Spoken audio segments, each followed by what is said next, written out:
That's right. That's right. Perch. Where's he at? Where's he at? That's our new CTV. I am willing to do it. We got a quorum, so should we get started? Oh, I don't know about that. Well, that would be all right. Yeah, because you are anyway. Well, we'll see when the governor put me on. He doesn't.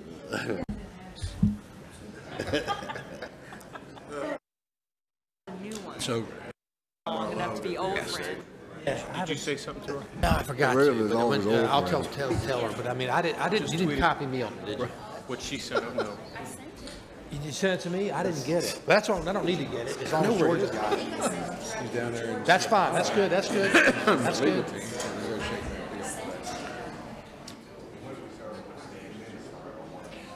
A lot of times, the first year he was on here, I mean, his job was nothing, and he still wouldn't come. I mean, it was nothing. Okay, that's fine. All right, are we ready? Yeah, we're good. Good afternoon, everybody, and welcome to the January 2018 workshop session for the Commonwealth Transportation Board. Before we get started, let's all rise and say our Pledge of Allegiance, if you would, please.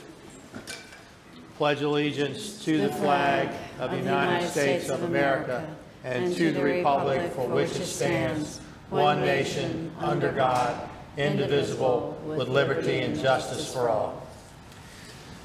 Thank you. Hopefully it wasn't, we got a later start today, so this morning was rather treacherous on the roads, but I think now, finally, for the first time in about a week, we've got some weather above freezing. I do want to thank VDOT and its team. They've been working quite a bit over the last few days, dealing not only with the humans, but the poultry business in Northampton County because of trying to get the birds fed and make sure we don't lose any of those. So it's been a long a week there, Charlie, and but as usual, y'all did a great job. Thank you. And that. A couple of administrative things. We're going to have the workshop today, and I'm going to, whenever we finish, I'm still going to suspend the workshop today because at 9 o'clock tomorrow morning, the governor is going to address us, and I want to be in workshop because after his address, there's a few things I want to discuss with you. So we will finish the agenda today, and then tomorrow the governor will be here at 9 o'clock. We will then listen to his address, have a discussion on at least one of the items that he'll be bringing up. It doesn't require a vote, but I wanted to have a discussion here at the Transportation Board. And then after that, we will go into our actual action item session. So my guess that's probably going to be for those who are traveling to do public comment, somewhere between 9:30 and 9:45 is when we will begin the action items for the workshop. So in that. The other thing, well, certainly need to congratulate Shannon Valentine, our Secretary of Transportation designee, and obviously look forward to working with you, and congratulations. I know tomorrow or if any time if you'd like to say a few things as I hand you this gavel here, but certainly glad there's going to be some continuity and look forward to your leadership. So. I'm glad Gary's not here. He might fight me for that. That's right. That's right. The other thing, just quickly, because I think the agenda is going to be pretty self-explanatory. I did want to just talk briefly. I know you all have talked to Rick and some others about emailing back and forth yesterday. Look, I wasn't trying to stop the party. It's just that for 4 years, we've really tried hard to make sure we do everything in public live stream. We've had no closed sessions. And while we technically may or may not been in violation, I don't think if you ask any of the public, they would have thought that that was the case. And so it wasn't trying to get on. I just was asking to stop, and I think I've asked them, and Shannon, you may want to look at those rules. But from my perception, we've spent the last 4 years really trying to make it open. In fact, I've tried to go to every public hearing and every speaking engagement that I've been asked to go to. And in fact, I'm taking some flack on that because I used the plane to do that some, but I didn't know how else to do it without doing that. And so I just think if we got to explain to them that it's not a violation, then we probably don't want to do it. That was all I was suggesting in that yesterday. So, but I do understand with the new electronics and everything, there could be some exceptions, and maybe there's a way that can get done. So I don't want it to be seen as any other than that I was tired of Rick Walton sending me emails telling them to tell everybody to stop. In that. So. And I think there's, from Jeff Allen, I think there's a document there that goes through all that. And one of the things, if nothing else, that I think I feel good about the last 4 years is the transparency. Regardless of some of the comments may get, I think we're much more transparent than we were 4 years ago. So anyway, that's what that was about. So administratively, there is one issue, very important. In front of you is the dinner menu for tonight. We're at, where are we called? The Savory Green. Savory Green. That's out on Broad Street. Marty, do you know exactly where that is on Broad Street? Do you know? 20. I've been there, but I don't. Across from the Science Museum. Yeah. From the Science Museum? Okay, down that way, okay. You know, that's the closest thing to it. Yeah, okay. But it's on the other side of Broad. It's on the other side of Broad, okay, Yeah. yeah, okay. Middle So of we're there Broad. this evening, and in order to, some of you had talked about the time it took to order and all that different things. So we have instead of waiting to get there, you can pre-select so that when we're ready for them to bring the food out, the food will be there. So if you'll take, when do you need these? By 3 would be nice. About 3. So the next couple of hours, if you look through there, you get, yeah, it should, where it says entrees, and for those who may not understand it, it's one entree, so. Yeah, so, and let's hope that don't mark it out so we don't know which one you voted for.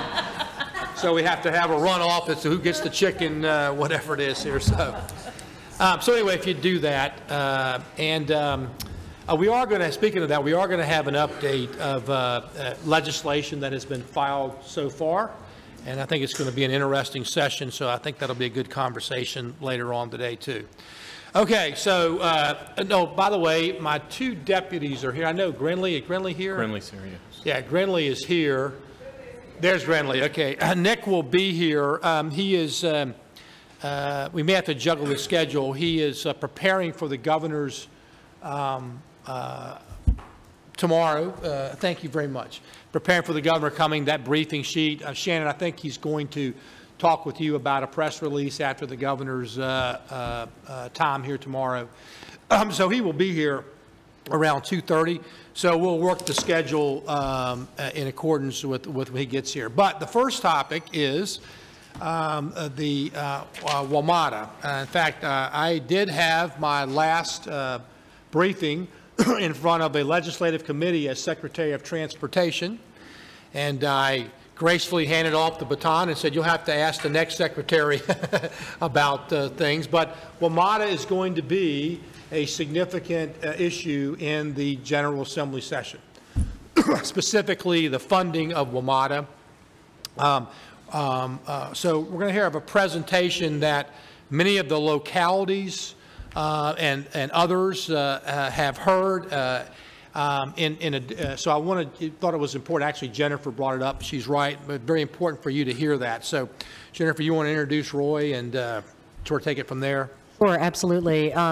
Roy Keenitz is with WSP, and they are consultants to DRPT. And when Governor McAuliffe asked Secretary Ray LaHood, who's a former U.S. DOT Secretary of Transportation, to lead a review of WMATA, we brought in also Roy and I think John Procari, who you all heard from back in, I think, March. It was might have been after that. It was our Charlottesville CTB meeting when they were beginning this review. So Roy is here. He's going to talk about the results and outcome of the review as well. This is something that a presentation we've provided to the General Assembly, but also to some of the localities up in Northern Virginia too, but pretty interesting results of their analysis. So with that, I'll turn it over to Roy. Thank you for being here today, and look forward to your presentation. See you. All right, so this is a review. The legislative language enacted last February, I believe it was, asked for a review of WMATA's financial operating conditions and governance, and to compare it to other large transit agencies. So most of what you will see here is a comparison to other large transit agencies, but then we also did a detailed analysis of WMATA's own operating and capital budgets to try to figure out where there were holes, and so you'll see some of that. And if I can get this to advance, there we are. The other systems we compared to were the obvious ones: New York, Los Angeles, Chicago, Boston, Philadelphia, BART in the San Francisco Bay Area, Atlanta, where their rail system is very similar to ours in technology, and New Jersey Transit. And mostly it's federal data from US DOT, but also Census Bureau, Bureau of Labor Statistics, and other things. Most of the data is from 2015 because that's the last year for which we had data across all of the agencies where we're making comparison. A lot has happened at WMATA since 2015, so I'll touch on that in a few places. The first area we looked at is employee compensation, because this has been a big question and a big concern of a lot of people, that they're worried that employee compensation has gotten out of control. And so we benchmarked WMATA against the other agencies by measuring total spending on wages, salaries, and fringe benefits of all employees, all types of expenditures, divided by all the hours worked by everybody in the entire agency, and we basically found that WMATA was almost exactly average, and that's shown here over time going back to 2002, with the blue line being the average of their peer agencies and the red line being WMATA. And it bumps up and down a little bit above and below average, and that's mostly the contract cycles. Each of these agencies is on a different cycle of renewing their contracts, and usually what happens is the contract expires, no agreement is reached, you go through a year or two of zero salary increases, then a contract is finally agreed to, and then the labor gets a little bit of a bump, and so you see these sort of steps going on over time.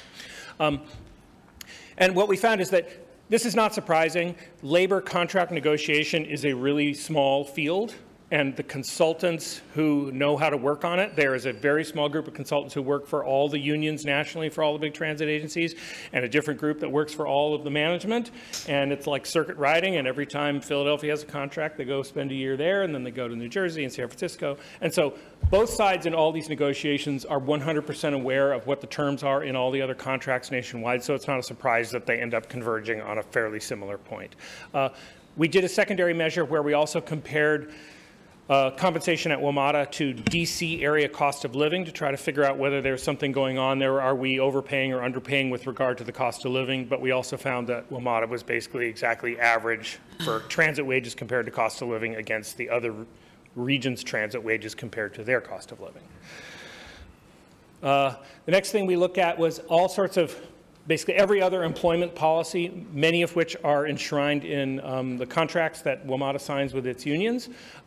We found two outlier policies that were sort of more generous than average. The biggest one, I think, is that employee contributions to pension. WMATA employees pay on average 3.1% of their salary towards pension, and the average for employees nationwide in defined benefit pensions is closer to 7%. So that's a significant gap. WMATA contracts also allow overtime earnings to count in calculating retirement pay. The way your retirement pay is, it's a percentage times your number of years of service times your final annual salary, and WMATA allows overtime earnings to count in calculating final annual salary. So there is a pattern whereby employees, when they're in their last couple years, they're at the senior end of the priority list in terms of getting overtime. They opt for a lot of overtime. It increases their wages, which then increases this calculation. We tried to find a benchmark of whether that is the norm or not among local governments, and we basically found a lot of them don't allow it, and a lot of them do allow it, and there's no national database. We found that out of the 58 counties in California, I think something like 38 did not allow it, and the other 22 did allow it, something like that. So it's definitely more expensive than many, but I'm not sure it's a wild outlier. But this is partly offset by one less generous than average policy that WMATA maintains, which is that actual percentage by which you multiply someone's salary to figure out what their retirement pay is. And we found that a benchmark where if you take a person with retiring at age, let me make sure I'm going to get this right. A person retiring at age 62 with 30 years of service, they will be paid in retirement 55% of their final annual salary. That's the light blue bar for WMATA. And a study was done of 20 local governments across the country and found that the average local government pays 60% of the final annual salary to that employee. So WMATA's base retirement pay is slightly less generous than this benchmark we found, but then they count the overtime, so it probably pushes it over slightly, but those two things offset each other to some degree. So what I would say in conclusion, at least on pension and benefits, is governments are notably more generous on pension and benefits than the private sector, and so WMATA is average among governments in its benefits. So you're comparing this statistic to other governments, but you compared wages to other transit agencies. How would WMATA stack up on the pension aspects compared to other transit agencies? He tried to do that analysis and basically found it was very difficult for us to go in and get the detailed data regarding pension benefits at other transit agencies because they're all governed by different state laws with different levels of confidentiality in how things are calculated. So ultimately, we weren't able to do this. So we found this larger audience of essentially local governments where we could find a comparison. My suspicion from knowing something about the New York MTA and Chicago and Los Angeles is, you know, if anything, those places are probably going to be more generous than DC. Or I would say in the same ballpark, but we were not able to do an exact comparison. The question then becomes the pension itself. It's been widely publicly reported that WMATA has a big unfunded pension liability, and this is true. It maintains 5 different pension funds for 5 different classes of employees. Management employees are in a defined contribution plan that's like a 401k, so there's no independent fund. The funds are held individually by the employees. But for the line employees, on average, these funds are 77% funded, meaning that the actuarial value of the assets is 77% of the actuarial value of the liabilities, which is not ideal. 100% would be the best. But the national average, in fact, in this year was 75, so WMATA was slightly above average. The total pension liabilities are $4 billion, and the total actuarial value of assets is about $3 billion, so there's a gap there. We also benchmarked that against the largest pension funds in the DC region, and we found that WMATA is about in the same place as Virginia Retirement System and the Fairfax Teachers Retirement Fund. It's in slightly better condition than the Maryland Public Employees and Maryland Teachers Funds. The District of Columbia, actually, their pensions are in much better shape, partly because they closed them to new entrants when Anthony Williams was the mayor, and there was a control board back in the 90s, and so they've been able to fully fund them. So once again, WMATA has pension issues, but they are the same pension issues that basically most units of government in America have. Next, we get to the finances of the bus system in particular. And here we found WMATA was substantially outside the norm. Among all the agencies covered, it's what we call fare box recovery ratio or cost recovery ratio, which is the portion of total operations and maintenance costs that are recovered from fare payers, is at the very low end of these large transit agencies. Only 23% of those operation and maintenance costs are recovered from users versus 32% at the peer agencies. And unfortunately, that was the 2015 number, and it's gotten worse since then as part of an overall set of trends occurred between 2015 and 2017 that we can discuss in a moment. The causes for this, though, are not high delivery costs. The causes are basically due to particularly low fares and particularly high service levels given ridership. The cost to deliver 1 hour of bus service for WMATA is in fact exactly average among these peer agencies. It's just that given the ridership, we deliver a lot of hours and we charge at the lowest end of the fare structure. Now, since this analysis, in about 6 months ago in the summer of 2017, when their new fiscal year started, the bus fare finally was raised from $1.75 to $2. That's the base fare. The weekly pass, which is usually calculated at 10 rides per week, however, was not raised from $17.50. So it's a bit of a question now about what's going to happen. Are people going to start switching over to the now more cost-effective weekly pass versus buying individual fares? Yes, sir. Do any analysis of that data? For instance, if you took off the bottom 10% of the lowest performing routes or the lowest 10% of that component, did you look at what impact that would have on its Once again, that was not a level of detail we were able to get to. There have been a variety of proposals over the last dozen years. About every 3 or 4 years, there's a resolution is put together to cut the lowest performing bus routes, and that has inevitably dissolved into a, well, my state's not going to cut its low-performing routes unless your state cuts their low-performing routes, and it tends to end in a zero, and we'll all agree to not cut anything. So there's, I think, a strong suspicion among the people who have studied this in detail that some significant portion of this is due to maintaining low-performing routes, particularly long-distance routes with very low ridership. But, you know, the service levels are 25% above average per 10,000 rides. And so I don't think you're going to get that out of just that. We also have a suspicion that a significant portion of this issue may be caused by fare evasion. The way they count ridership is whether you take your card and you tap in. And so if service levels are high given ridership, it could be because we have an artificially low picture of ridership because people are just not tapping in. The buses are full, but the data says they're empty. So that's going to be another thing. Now, WMATA, Paul Wiedefeld has announced that they're going to do a whole reanalysis of the bus system and potentially try to do a major reset of it. We'll have to sort of see how that goes, but so far they seem to be at least in agreement that there's something to look for here. And this is a set of sort of detailed data that is in the report that you can look at where we've benchmarked sort of the main indicator fare box recovery, the components that multiply to create that, which are fare levels, service levels, and cost per service hour, and then the individual cost items at the bottom. We did a similar analysis for the rail system, and here the picture is rather different. WMATA's rail system has had above average cost recovery really throughout its life, and in 2015 that continued to be true. It was near 60% of the operation and maintenance costs recovered by fare payers, although that trend is also unfortunately downward, and today it's probably more around mid-50s, which is average for a big rail system. The reason we've been able to maintain high fare box recovery ratio is because of high fares. And WMATA really on a per passenger mile basis has some of the highest transit fares in the country on its rail system, and that has allowed the system to perform well financially. It has also allowed it to also have very high service levels per rider. Yes, sir. But, you know, that fare evasion issue could contribute to this number as well, correct?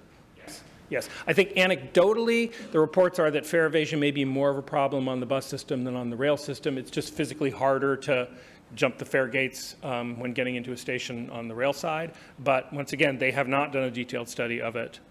You know, you need to, there's a whole protocol. You put video cameras in and you pick random days and you count, you know, someone has to sit there and watch the video and count the entire day, and then you do a set of surveys to try to figure out what your evasion level is. And that has yet to happen. Yes, sir. Explain service level as it relates to being 22% higher than average agencies. That is the total hours, that is a service hour is one rail car carrying passengers for 1 hour. And so we did how many service hours are there per 10,000 rider trips. And we found that they were essentially 22 to 25% above average. Yes, sir. Yes, ma'am. Excuse me. Earlier, you had said that regarding the bus service that it was not due to high operating costs. Isn't service level considered an operating cost? Why would that be? We tried to subdivide it because who is responsible for those two things is different. When you have a high cost to deliver an hour of service, that tends to be labor.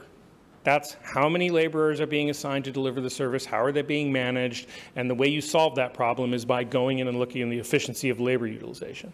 But if the cost to deliver an hour service is average, but your total costs are high because you're delivering a lot of hours, that's a policy decision made by senior management and the board about how much service to deliver. So you look to very different places to solve those problems depending on which it is. So that definition is universal across transit systems. The way that the data is reported, it allows us to calculate it that way. I think we internally made the decision to subdivide to what degree costs are driven by service levels per rider versus cost per delivering each unit of service. That was a decision that we made analytically. Because there are some numbers. There was a study done by McKinsey 3 years ago, I think, that reported the numbers differently and showed costs to be very high. And we've gotten a lot of questions about that. And so we went and dug into it and found that what had happened is they were reporting operation and maintenance costs for WMATA to be very high, but it was because of the high amount of service being delivered rather than the high cost to deliver each unit of service. Yes, sir. I'm back on this fare evasion issue again. That even, because we don't have a handle on it, that ridership number could be impacted by how severe that issue is. So do we know, but from a percentage standpoint, what that fare evasion issue is? We don't know. We have anecdotal reports that fare evasion has been growing, particularly on the bus side. Some of the local news channels have done stories where they go stand at a bus stop and interview the bus driver and ask, well, how many people are paying on your line? Well, not very many. And so we definitely have anecdotal reports of it rising. But on the rail side, WMATA traditionally has been a sort of a high compliance culture. The system was new, it was very clean, it tended to be sort of a white-collar workforce that wrote it, and so fare evasion historically at WMATA on the rail side has been very low compared to some place like Chicago or New York, where it's a much kind of older culture system, but it could be that that has gone up. I mean, if it's allowed, why is anybody paying?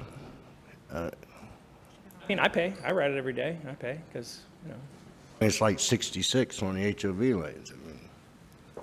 Can I just ask a question, particularly on bus, but also rail? Did you dig down and look at whether these conclusions about ridership vary by Virginia, Maryland, and DC, or so ridership on bus, for instance? Are you seeing the same pattern? Are you seeing the same number of low performing in the sense of low ridership routes in Virginia as you are in Maryland or in DC? We did not analyze the specific question of ridership performance by route, because what we were trying to do is try to figure out whether the total was low or high compared to the other large cities that have big bus systems. That said, analytically, that's a difficult thing to do because, as you know well, so many of the bus routes cross jurisdictional boundaries on the question of who gets counted as what, and is this person an Arlingtonian or something else if they're going into the district, it's methodologically a difficult thing to do. And so rather than dig halfway into it and give sort of an unreliable answer, we chose to stay at the higher level. But part of our recommendations you'll see at the end is that those exact questions now need to be analyzed in detail. So, but you did analyze all bus service, regional and local, right? Yes. Okay. Because I know that the Council of Governments has, I think, at least talked about doing an analysis of cost per unit delivery of WMATA bus versus Fairfax bus, Arlington bus, Prince George's, Montgomery, et cetera, to try to figure out the structural cost differences there to see whether service could be shifted back and forth. I don't know the status. And I know NVTC is looking at some of that as well. I just don't, I mean, one of the things that I know from my service is that it's local governments who decide how much local service, and they purchase it from WMATA, and often that's where these unproductive routes are. They're all within a county or within a city, and those local politicians make the decision to pay that price to keep that service going, even though it's a regional commodity, basically, that or utility that's being purchased. And that's one of the underlying policy questions is WMATA's, I think, policy attitude towards that historically has been, hey, you want to buy the service? You tell us where you want it to run. We'll send you the bill. You pay it. We don't care. And then I think the question that would arise is that the sensible policy, or should WMATA actually take a policy role that says, you may want to think that that's a cost-effective service. I don't, and I'm going to have an opinion about that, rather than if the check clears, you get your service. So. Well, it's a function of is that money being used instead of a more efficient? Because when it comes to funding, the jurisdictions and all say, we're already paying. And I would say to you that Arlington's experience in the years that I was on the board and before was that when we could take over service from WMATA, we were often able to offer more service for the same price. And so we took over many, many, many routes, and that's kind of been the story in Virginia, different than the story in Maryland. In the district, though, the same thing. The district circulator started out as 2 routes, that each had 2 buses on them. They had 4 buses. And because of this exact phenomenon, every time they would ask WMATA for a per hour quoted price, it would be 50% higher than what they were delivering it for internally. More and more of their service has now gone into the circulator system. But there's an underlying question there, which is WMATA appears to be quoting prices that discourage people. In other words, it's not just my incremental operating costs. It's my incremental costs and your percentage cost of every single one of my fixed costs that I can possibly pour into the bucket added on as a multiplier, which is a policy choice about whether you want to do true marginal cost or you want to do fully allocated cost. Fully allocated costs can be way higher, particularly because contributions to pension of $150 million a year are going to go into that bucket of an allocated cost.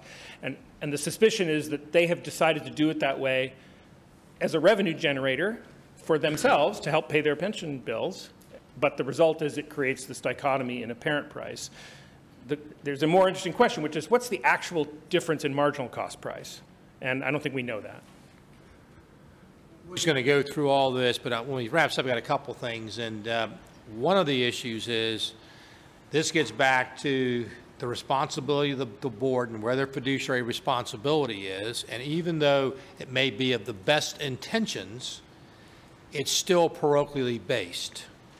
And that's one of the reasons for the recommendation for the reform board. It's not, and I got quoted in the Washington Post about, well, we think we're doing the best. I get it. But this is a prime example.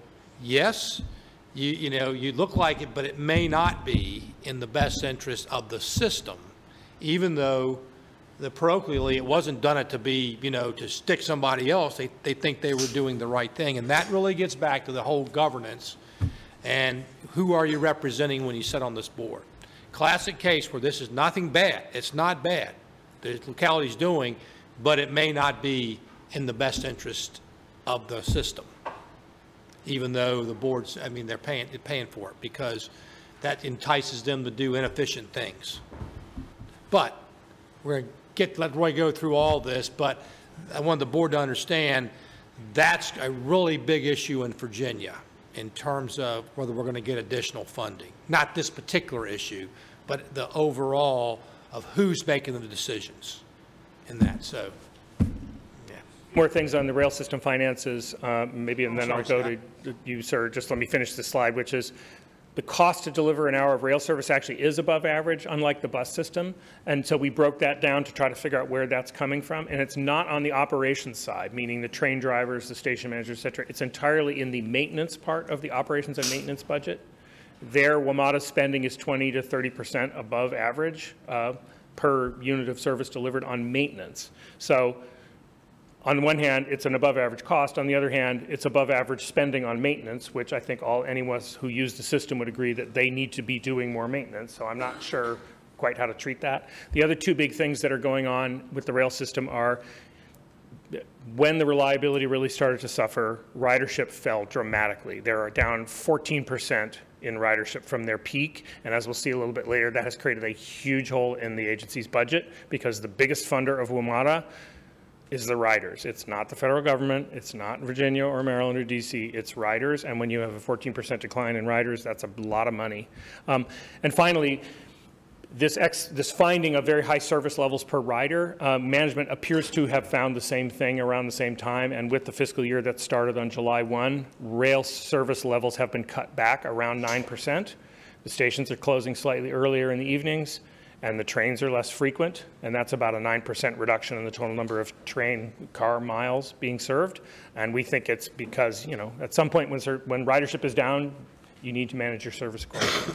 So I'm sorry. Yes, sir, you had a question. Very much in line with my question. So if I look at service levels, if that was normalized to the transit industry average, then that would affect the fare recovery, driving it up.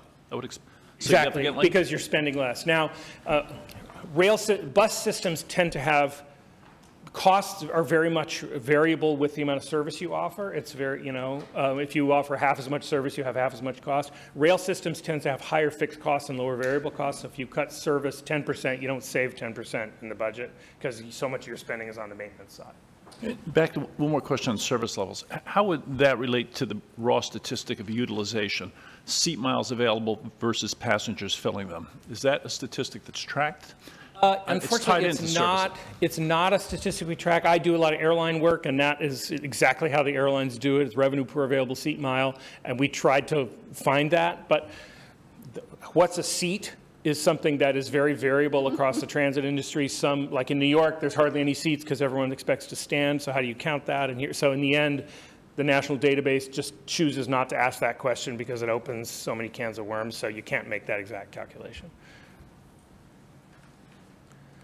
Once again, here's the raw data for anyone who wants to go back and look at how we compare on all of these individual indicators versus the other systems. Now we get to the question of state and local subsidies. I think part of what prompted this entire review to happen is that the subsidies paid by the Commonwealth and by the local governments in the Commonwealth have been going up at 10% a year for like the last 8 years, and particularly on the local side, they've just been screaming about that. It's been a huge thing. And so we went in to try to look for the source of that change over time to figure out whether it was a widely distributed cost problem across the entire agency budget or a narrow cost problem in a couple of areas. And what we found that it was very narrow, that there are basically 3 cost items and 1 revenue item that are causing basically all the excess. And it's purchase of new rail cars.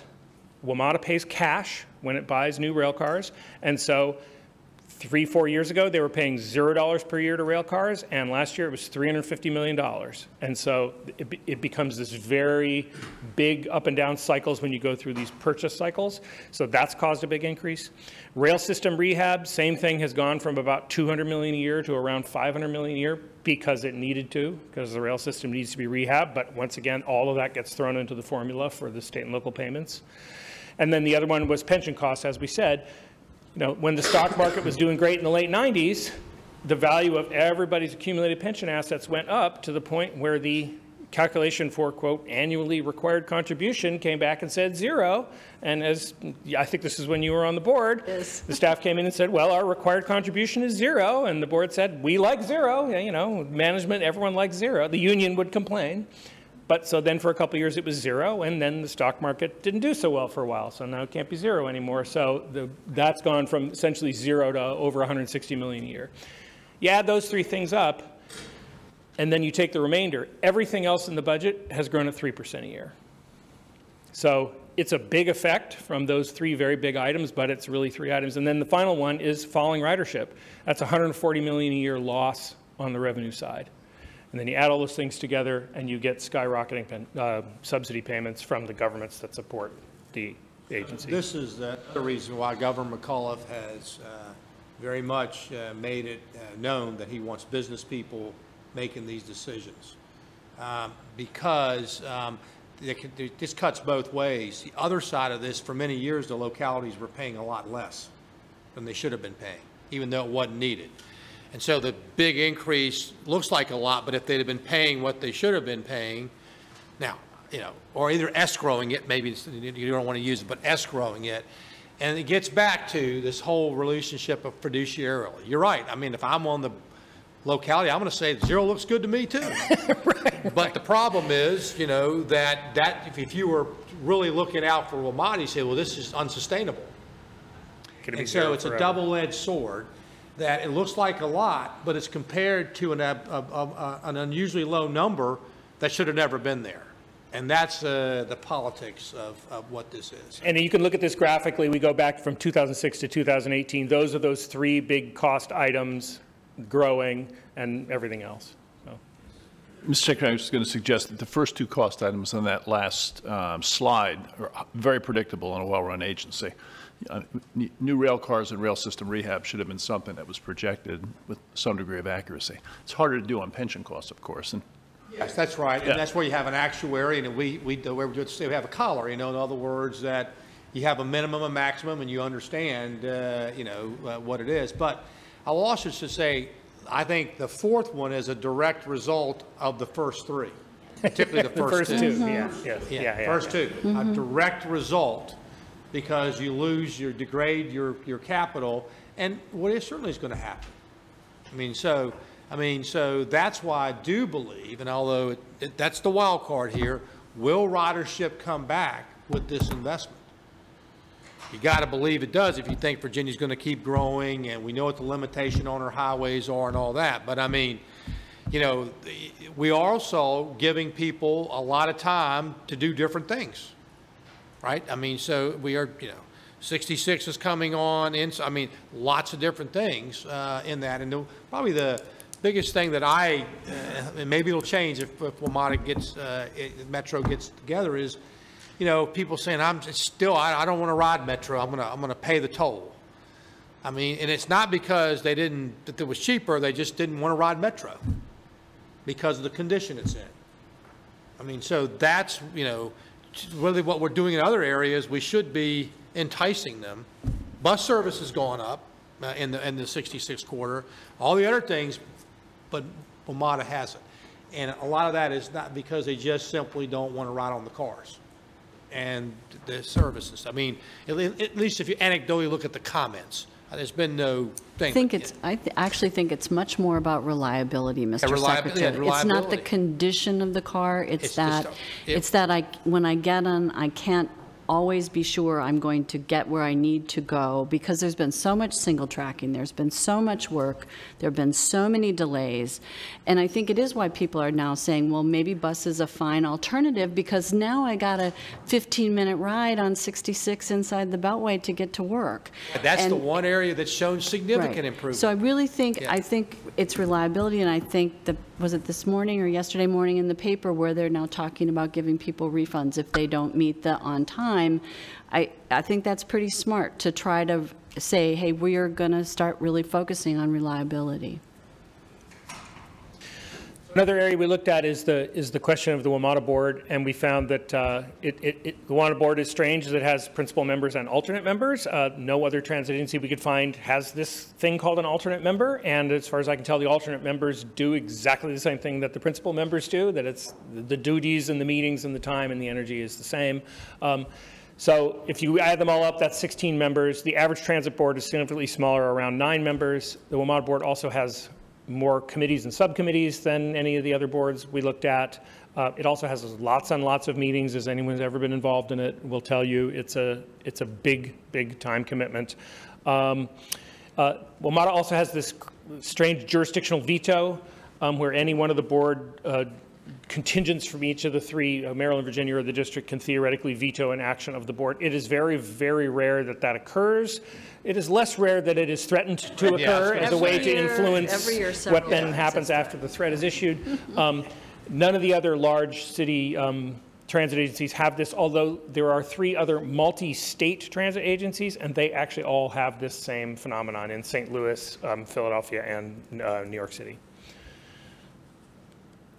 And there's a graphic representation of the board size. New York MTA is larger at 19 members, but other than that, we are the largest of the big ones. And then we did, as part of the task that we were given by DRPT, we went to look in at potential reform measures and what the financial implications of those could be, and we ended up studying and finding sort of 6 areas that we thought, and these are they, the largest of which would be a return of rail ridership. And what this number here, 57 million a year in potential improvement, is during the period that WMATA saw a 14% decline in rail ridership, there was a 2% decline nationally. And so we said, well, what would happen if WMATA ridership at the new fare structure came back to plus 12, not back to where it was, but back to where the sort of lower baseline was? And that would be 57 million a year. Personally, I think over the short to medium term, that level of increase is pretty unlikely. I think over the longer term, I'm more optimistic, but this would certainly take a couple of years for that to happen. So, and that's also not something we can simply will to occur. That is the decisions made by the users. But the purpose here was to show people how big a deal ridership is financially. It makes a huge difference in agency finances. We've also proposed something that we called a bus reset, which is sort of a comprehensive reassessment of bus routes, schedule, timing, locations of stops, locations of garages, pricing policies, fare evasion, all of those things. And we put together a scenario where we think that could generate potentially around $38 million a year under certain conditions. But once again, you got to start digging in there to figure out what's really going on before you know what the solution necessarily is going to look like. And WMATA seems to have started that. We benchmarked what it would take if the employee contribution to pension went up to the national average for people in that type of pension. That'd be $25 million a year. We made a very rough back of the envelope estimate of fare evasion where we said we could get maybe $20 million a year. I would put very little faith in the magnitude of that number other than somewhere in the 15 to 50 range is probably where it is.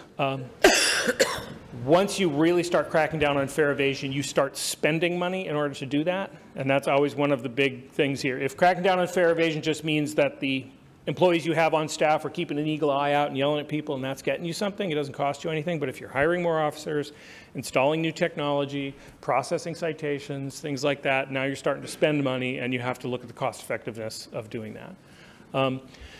We've heard, WMATA has tended to be, the rail system particularly, very light on advertising compared to other big city systems, and so we tried to benchmark what would it be if we were more like New York or Chicago, where there were a lot of ads everywhere, and we found that, there's some money there, but it's not a huge amount, maybe 10 million. And Mr. Wiedefeld, the general manager, has made a priority out of reducing absenteeism among employees because that drives overtime that other current employees who are just finishing their shift are kept on to cover for the person who doesn't show up. So we tried to calculate the value of that. And it's an important sort of labor productivity item, but the dollar amount we saw was not huge. And then finally, we get to capital funding needs. Mr. Wiedefeld has said he thinks with $500 million a year in new revenue, he could meet all of the agency's state of good repair needs. We tried to analyze that same question at fairly high level of detail and came up with a slightly higher number, $540 million a year. But we think you can get at least $40 million a year in savings out of those other items that I listed on the operating side. And if some of the payments coming from states and localities are transferred over to the capital budget, $500 million a year in new revenue would certainly meet the need. Even with that, it'll probably take 15 years to eliminate the very large backlog of assets that are beyond their useful life and need repair or replacement. I think our most fundamental finding is that in 2006, the rail system turned 30.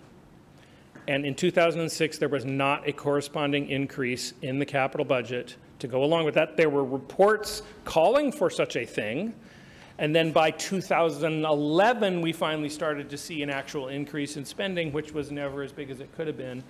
And so that is really the source of a big portion of the problem, is that everyone, federal, state, and local, got used to paying into the capital budget at a level that was appropriate for a shiny new system.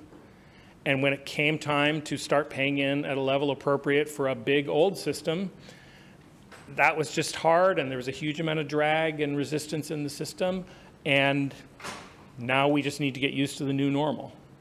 So that concludes and then we have a fancy picture of that if anyone cares, but anyway, that concludes my remarks. A couple comments, and I wanted the board to hear this because this is going to be a significant issue in the legislative session this year. This was done in response to legislation we put in last year for the Metro Safety Commission to get that approved. This report had to be done, and Jennifer had it done working with Secretary LaHood and Roy. And it's been certified, and we've now passed that on to the General Assembly. So we have fulfilled from the Metro Safety Commission, and Jennifer, you might want to update people on that tomorrow. I mean, when you're later today, when you go through your things, the Metro Safety Commission in that. The other thing is that Governor McAuliffe said he would, before he left office, leave a blueprint going forward to fund the $150 million, roughly our share, based on the percentage of the ridership, the $150 million coming from Virginia. Now, so that is in the budget with two significant caveats or restrictions. One is the money would only be there if, in fact, our other jurisdictions come up with the money. I heard y'all speaking before. It looks good. That's probably going to happen. There is some momentum. But we've been here before, and it's not happened. So I don't think we should take anything for granted, but it certainly does appear that there is some momentum, and if we were to pass it or vice versa, I think it would put pressure on the other jurisdictions to do so. So I think that's good. The second is, and it's key to Virginia, and that revolves around that the reform board that Secretary LaHood has recommended be in place.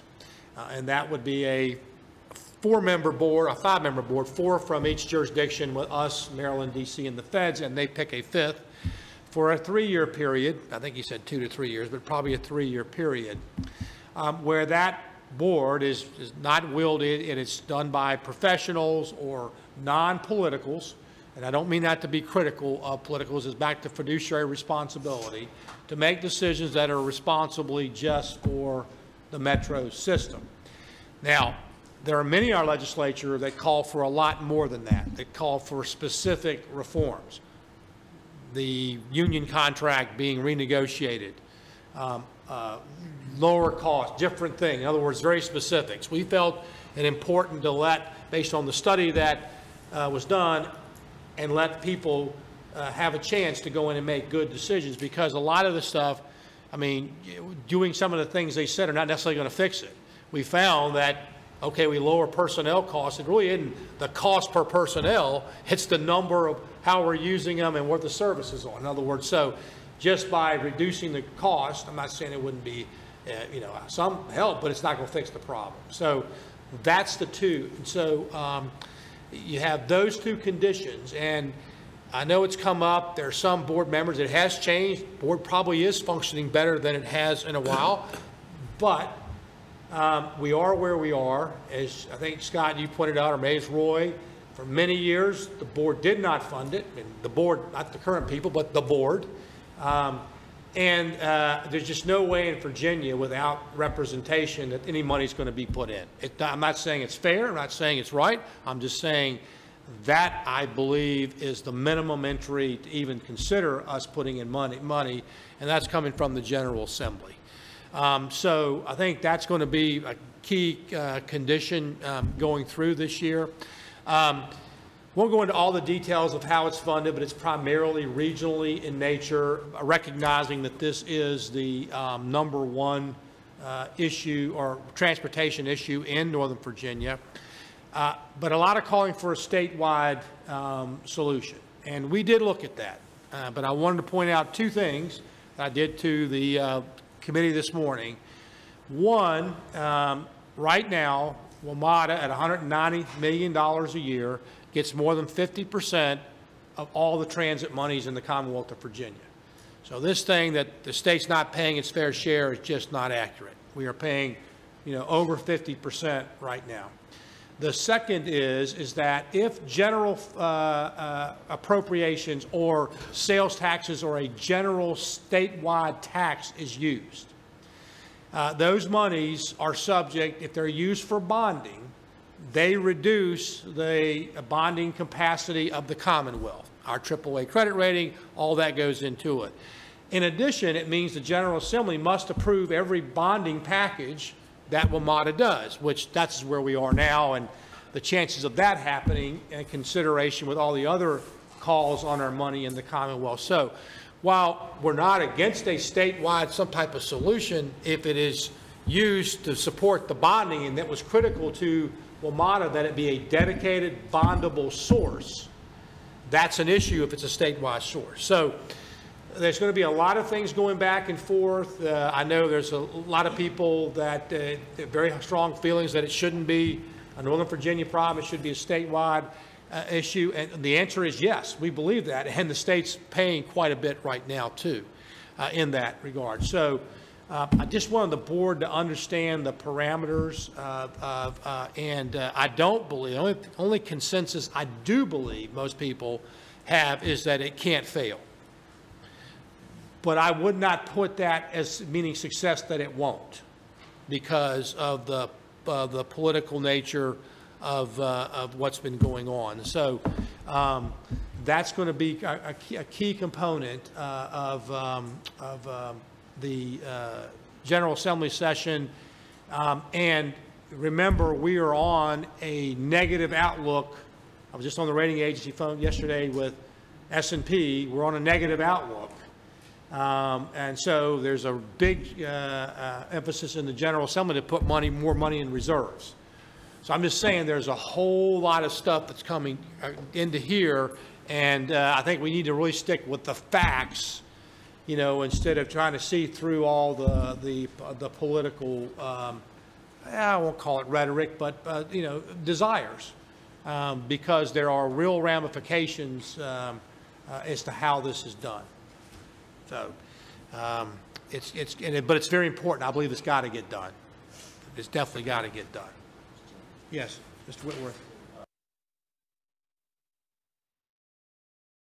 The board members are not allowed to be compensated by WMATA pursuant to the charter. Some board members have been compensated from time to time by the jurisdiction that appoints them, but that's up to the individual jurisdictions. I just can't imagine a board that needs 8.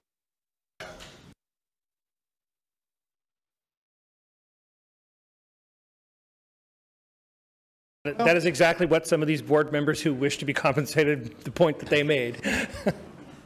And some members from other states are compensated in that so.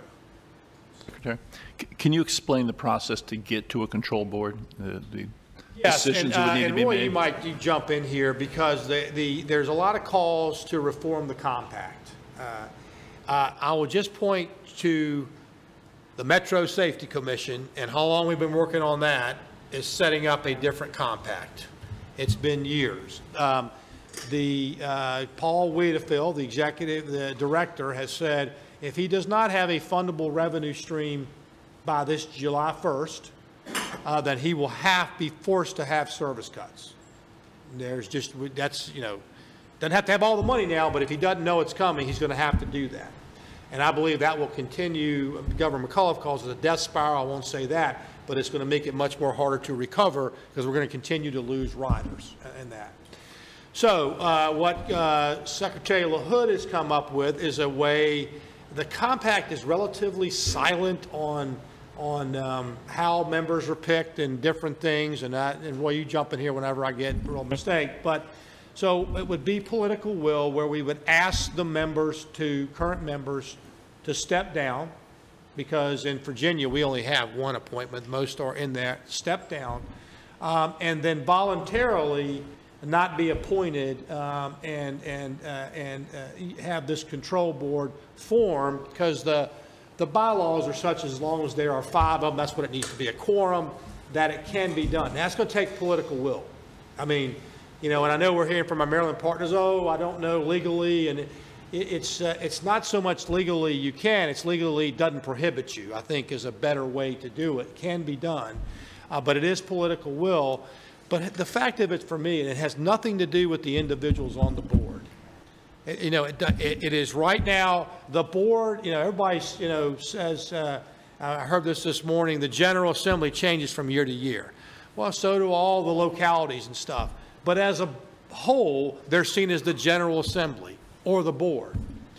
The board, as it's currently constructed, you know, is seen, and it's not just us saying it.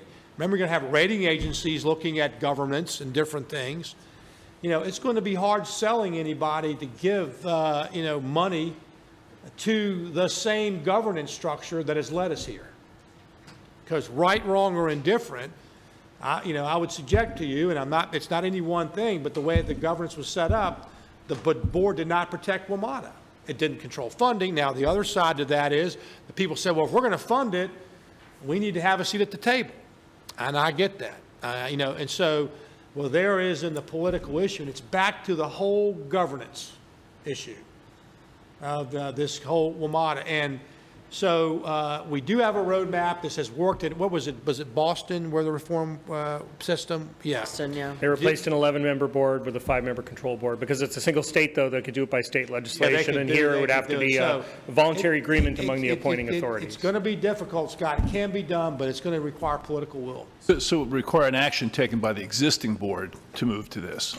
Given its technically, the compact states how many board members should be provided, but the appointment of the board members is governed by the laws of the individual appointing jurisdictions.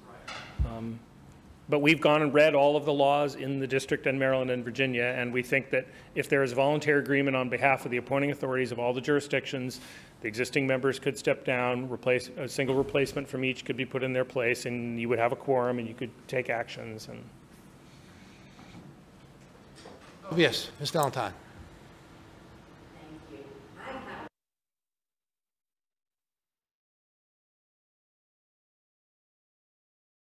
it is an explicit requirement of the compact that the veto exists, so no. Yeah, and listen, don't believe me, during this reform board, I think the compact needs to be redone, but we're talking about, but during the time, that's what I think our partners should be working on, but we simply don't have 3 years to wait to try to work that out at WMATA. That is really where we are right now. Yes, Hap.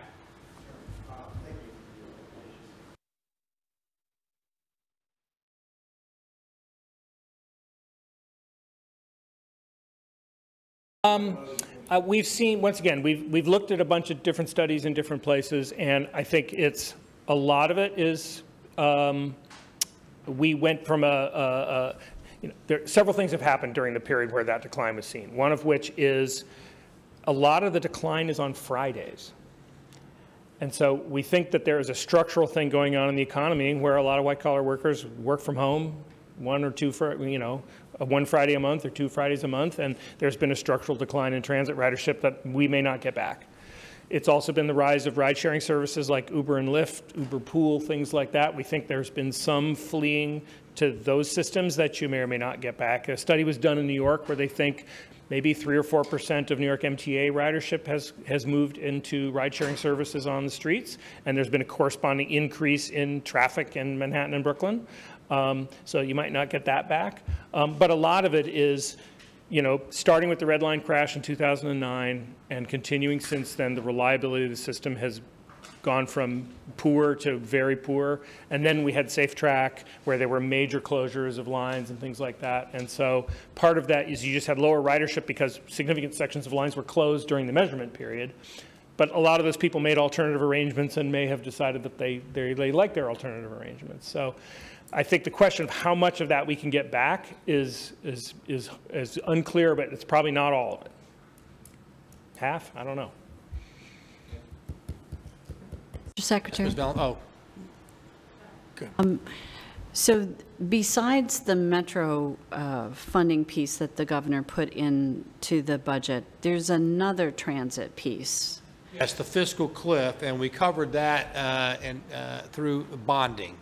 We were able to find it to cover us, not all, about $110, $120 million until a few years from now where DRPT's monies free up. So we are able to handle that statewide, and that's good. I'm glad you brought that up, Ms. Hines. That is a statewide fix of about $110 to $120 million. I know the hole's 130 or roughly, but it covers substantially all of it. And so in the $190 million that you said the state currently is funding for WMATA, we're not expecting to see a diminution of. No, in fact, if we don't fix that, that covers a lot of the PREA monies that go there. So okay, so yeah. I mean, I just think we need to sort of have that whole picture. That's right. I think that's, as I've been in conversations in Northern Virginia, that's people kind of forget that there's this other kind of big elephant in the room that also needs to get That's fixed. why we wanted to fix that, so that they would know that there would not be another call on the localities to fix the statewide fiscal cliff. And again, the biggest recipient of that fix is still WMATA. Right, and I think we do need to kind of have to keep saying that. It depends on where you're from, Ms. Hines, as to whether or not you want to, in that, and as you'll certainly find out in that regard. So, Ms. Valentine. Yes, I did want to follow up.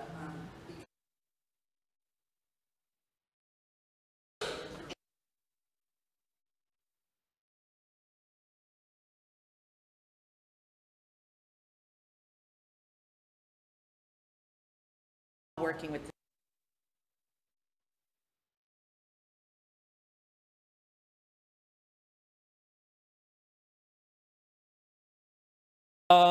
We definitely saw ridership impacts due to closures.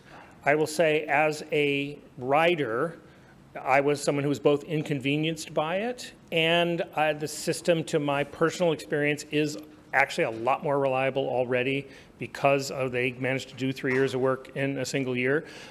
Paul has declared the Safe Track program over. There are still weekend closures on significant, and even week-long closures on significant portions of lines. So I think that, I mean, I don't want to be unfair to that, but I think that that was to some degree that he declared a start and he declared an end, but they're still doing similar closures on pieces of lines. My station was closed for 10 days last month. I wouldn't expect all of the service disruptions are necessarily over, but I think it actually has made a huge difference. A lot of the disruptions were due to electrical problems. There was all sorts of issues about the power and the cabling systems and shorts causing sparking, which cause a fire, which cause smoke, which cause a disruption. And they've gone in and put a huge amount of effort into rewiring and reconfiguring the electrical systems, and it's a lot more reliable now. So, Ms. Vaughn, I'll explain it this way. If you owned an apartment community, what they did is put a roof on it. If you really wanted to increase ridership, you would have renovated the bathrooms and a lot of different things. And that's where we are. What that did help, but it's not going to be what's required to increase the ridership. It is simply keeping the system running. And so that's what I think a lot of people say, oh, we've done all this work and it's going to now be good. No, that was the minimum, basically, to keep the system running and safe. Yes. Also, getting rid of the most unreliable cars. Another big part of the unreliability was old rail cars where the doors would fail to close or the brakes would fail or you'd have some other signal fault, and then they have to offload the entire train, run it out to the end of the line, and so the fact that we've spent all this money on new rail cars has had a huge effect on reliability. That was a comment made to me. Yeah. Saying, okay. Is what the starting. I think the other thing is, this is going to be a system that is always going to need significant maintenance moving forward. It's not bright and shiny new. All of them do, Ms. Hines, and that's why the problem I have is this is some great revelation now after 20 years. They all do, and that gets back to the whole governance issue of we don't have people that are running that place that understand the operations of a capital-intensive railroad. And I'm sorry, I know parochially everybody says we're doing a good job. You've never run a business. And to let, as simple as that, you don't replace your appreciation, what happens? I'm just saying, that's why I'm not going to be doing this anymore. I'm a little close to this and that. But we keep acting as if the same behavior and the same board, the same, and it's going to have a different result. And it's not. It requires a different skill set to run this entity. It just does. And it's not, we can look at the Port of Virginia. I mean, the same thing. When you make political decisions for a capital-intensive industry, it rarely ends well. And that's what was happening. It's not a fault of anybody. It's, it'd be like, asking me to be a brain surgeon or something. It's just a different deal. But I did think rocket science. Well, maybe not. Anyway, so, Court. Thank you, Mr. Secretary. That's kind of what doesn't make any sense to me. And when we talk about statewide solution and funding, the political folks who have served on the board who just ignored the funding within their own jurisdictions, it's not as though they haven't maintained their fleets or things like that. I won't say they've ignored it. It's just there's a... They haven't funded it. I'll just use this in this classic case. Limited resources have consequences. And they made their choices, and that wasn't, but, that's implying that everybody wasn't working hard and trying to do. I don't think that was the case. I think they were just not set up to be successful. And I appreciate and agree with that. But, this is, like you said, this isn't new. The fact that these cars were going to need repaired, replaced isn't new. I have a quick question, and we touched on it a little. $57 million return of rail ridership. What is WMATA doing? I'm sure reliability helps if they're more reliable and they're refunding should the train not run on time, but what is WMATA doing to actually increase ridership? I don't speak for them, but as an outside observer, I can tell you what I think is going on, which is their theory seems to be the thing that we can control is reliability.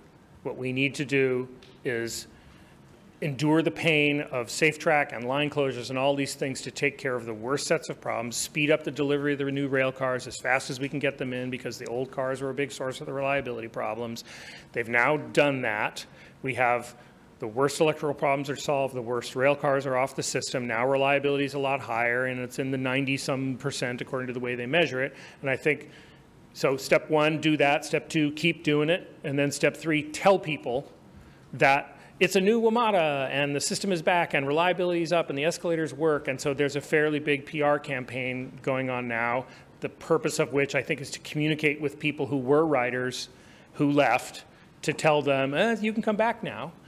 So that appears to be what I see from the outside that their approach to it seems to be, which is you got to make it more reliable, and then you got to make sure people know it's more reliable, and then they're going to make their own decisions.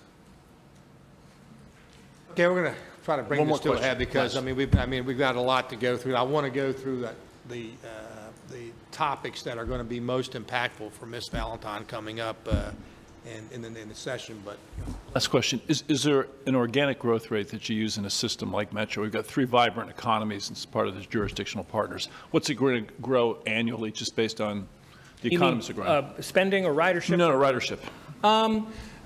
1.5% to 2% is probably organic growth, but it tends to be cyclical with the economy. And it's also cyclical with gas prices have a big effect. And we've just gone through a period of historically low gas prices for 3 or 4 years. And so there's a lot of, you see way more SUVs on the road than you used to. People's buying habits are different. And the theory is that there's probably a fairly big effect on transit ridership nationally from that, where we've seen declines nationally where we were seeing consistent growth nationally. So I think that is affecting us as well. But you wanted, just a quick question. When I look at this chart and you talk about deferred maintenance, how come when you look at those early years, almost a decade there, you've got actual spending versus budgeted spending? What happened during the... that's the other thing. This is a very good question. That was the one thing that I was regretting not having had the time to discuss. Yeah, I mean, if you look back in... Not a quick question. If you look back in 08 and 09, you see spending was $500 million or below. But the ambition, what was happening is that the staff would come in and say, we need to spend a lot more. And they would bring that to management, and management would take it to the board, and the board members would sort of gulp because they would realize that if we do spend a lot more, my share is going to go up and I'm going to need to cough up the money. But they would, okay, when they agreed to it. And then what would happen is that WMATA was unable to marshal the resources to get the money actually spent, and they would spend 70 or 80% of the allotted amount. And then the pledges made by the local governments would then carry over into the next year. They have this big surplus carryover. So when then staff came in the next year and said, okay, now we really mean it, we really need to increase spending, the board members would say, yeah, okay, well, I've got $20 million in the bank that I pledged you last year that you didn't spend, so I know how I would make my payment. And so we had this rolling process. And if you look between 09 and 2013, you actually saw large year-over-year increases in the actual capital spending, just way below what the hoped-for level was. And then what happened is in 2014 and 15, it started to go down again. And we think that was partly because due to WMATA's financial management problems. The federal government basically came in and found that they were completely mismanaging the system for financial management. They did not have adequate records to account for how federal funds were being spent. They put them on a diet where they said, normally what the federal government will do is essentially advance you the money, and as long as you show me the receipts later, you can have the money to start spending now. And they basically said, we don't trust you anymore. We're not going to advance you cash anymore. When you actually show us a receipt for an actual expenditure for an eligible amount, we will reimburse you for our share of that expenditure. And this created a huge cash crunch at the agency. They went out and did a borrowing, but it wasn't enough. And so anecdotally, what we were told is that they spent 2 years basically in a cash crunch and, among other things, had even more difficulty spending the money. If you look at 2015, they spent like 67% of the budgeted amount. It's a huge problem. And then when Wiedefeld came in, he very quickly realized this is a gigantic problem, and this is where SafeTrack basically came from, which is we have to do the unthinkable to get to the point where we can actually do the work that needs to be done, and that's where the system closures finally came from. And if you look in 2017, for the first time in recent memory, they actually spent $50 million over the budgeted amount. So the trend is in the right direction, but then compare 2017, the last black bar, to where they need to get to actually solve the problem. It needs to double again. So that's going to be a huge challenge. So we've been, there's a lot involved here, and, you know, we've sort of been unfair, maybe in some respects, talking about the board. There's a lot of going back management. The issue is, it really gets back to governance. I mean, when you really get all down to it, it really gets, if you were asked the question today, who owns WMATA? I don't think anybody knows. I mean, who owns WMATA? As simple a question as that, and that gets back to the whole governance issue and the fiduciary responsibility. So, you know, we unfairly picked the board, but there was a whole lot going on here because I believe was set up to not be successful. And when it's new, you don't have to make very many good decisions. It's all taken care of and it's growing and the whole bit. And now we've hit a situation where we've been delinquent. So that's why it's going to require, whether it's fair or unfair, it does not matter. It's going to require this, I believe, Virginia to put up its money. And it's just the fact of what has happened in the past and where we are. So I did want you to hear that. I'm sure, Shannon, you'll probably have more coming back to this as we go through. But Roy, thank you very much for the work you've done, Secretary LaHood. We've cut through, I think, a lot of the myths. But as of yet, I think we're a lot further along than we were before. But we do not have the answer yet. We'll know where we are in about 90 days on that stuff. So, Roy, thank you very much. Yeah, very good. I do one other important thing, and I'm going to get come back to it. I want to go through. Are you here now for the duration, Mr. Donahue? Okay. All right. All right. The answer is no. Okay. So, what is your availability? Can I just go back there for a second? Yeah, you can. You can. That's right. Yeah. So why don't he comes back here? That means we'll go to the next agenda session here, and that's Dean. Dean, come up. Let's go through the traffic operations stuff. I'm sorry.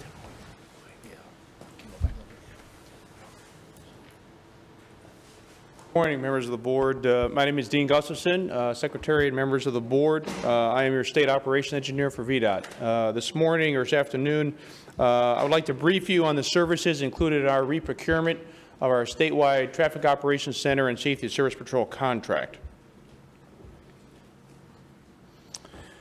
In VDOT, our focus is on improving safety, reliability, and reducing delays in our transportation system. In Virginia, we use 5 traffic operations centers in Salem, Stanton, Richmond, Northern Virginia, and Hampton Roads, and our statewide Safety Service Patrol to help us achieve these outcomes. The table you see here is the desired outcomes for our Traffic Operations Center and Safety Service Patrol. Our 5 TOCs process over 17,000 alerts every single month, and we handle over 10,000 incidents a month and work through over 1,700 lane closures or work zones across Virginia.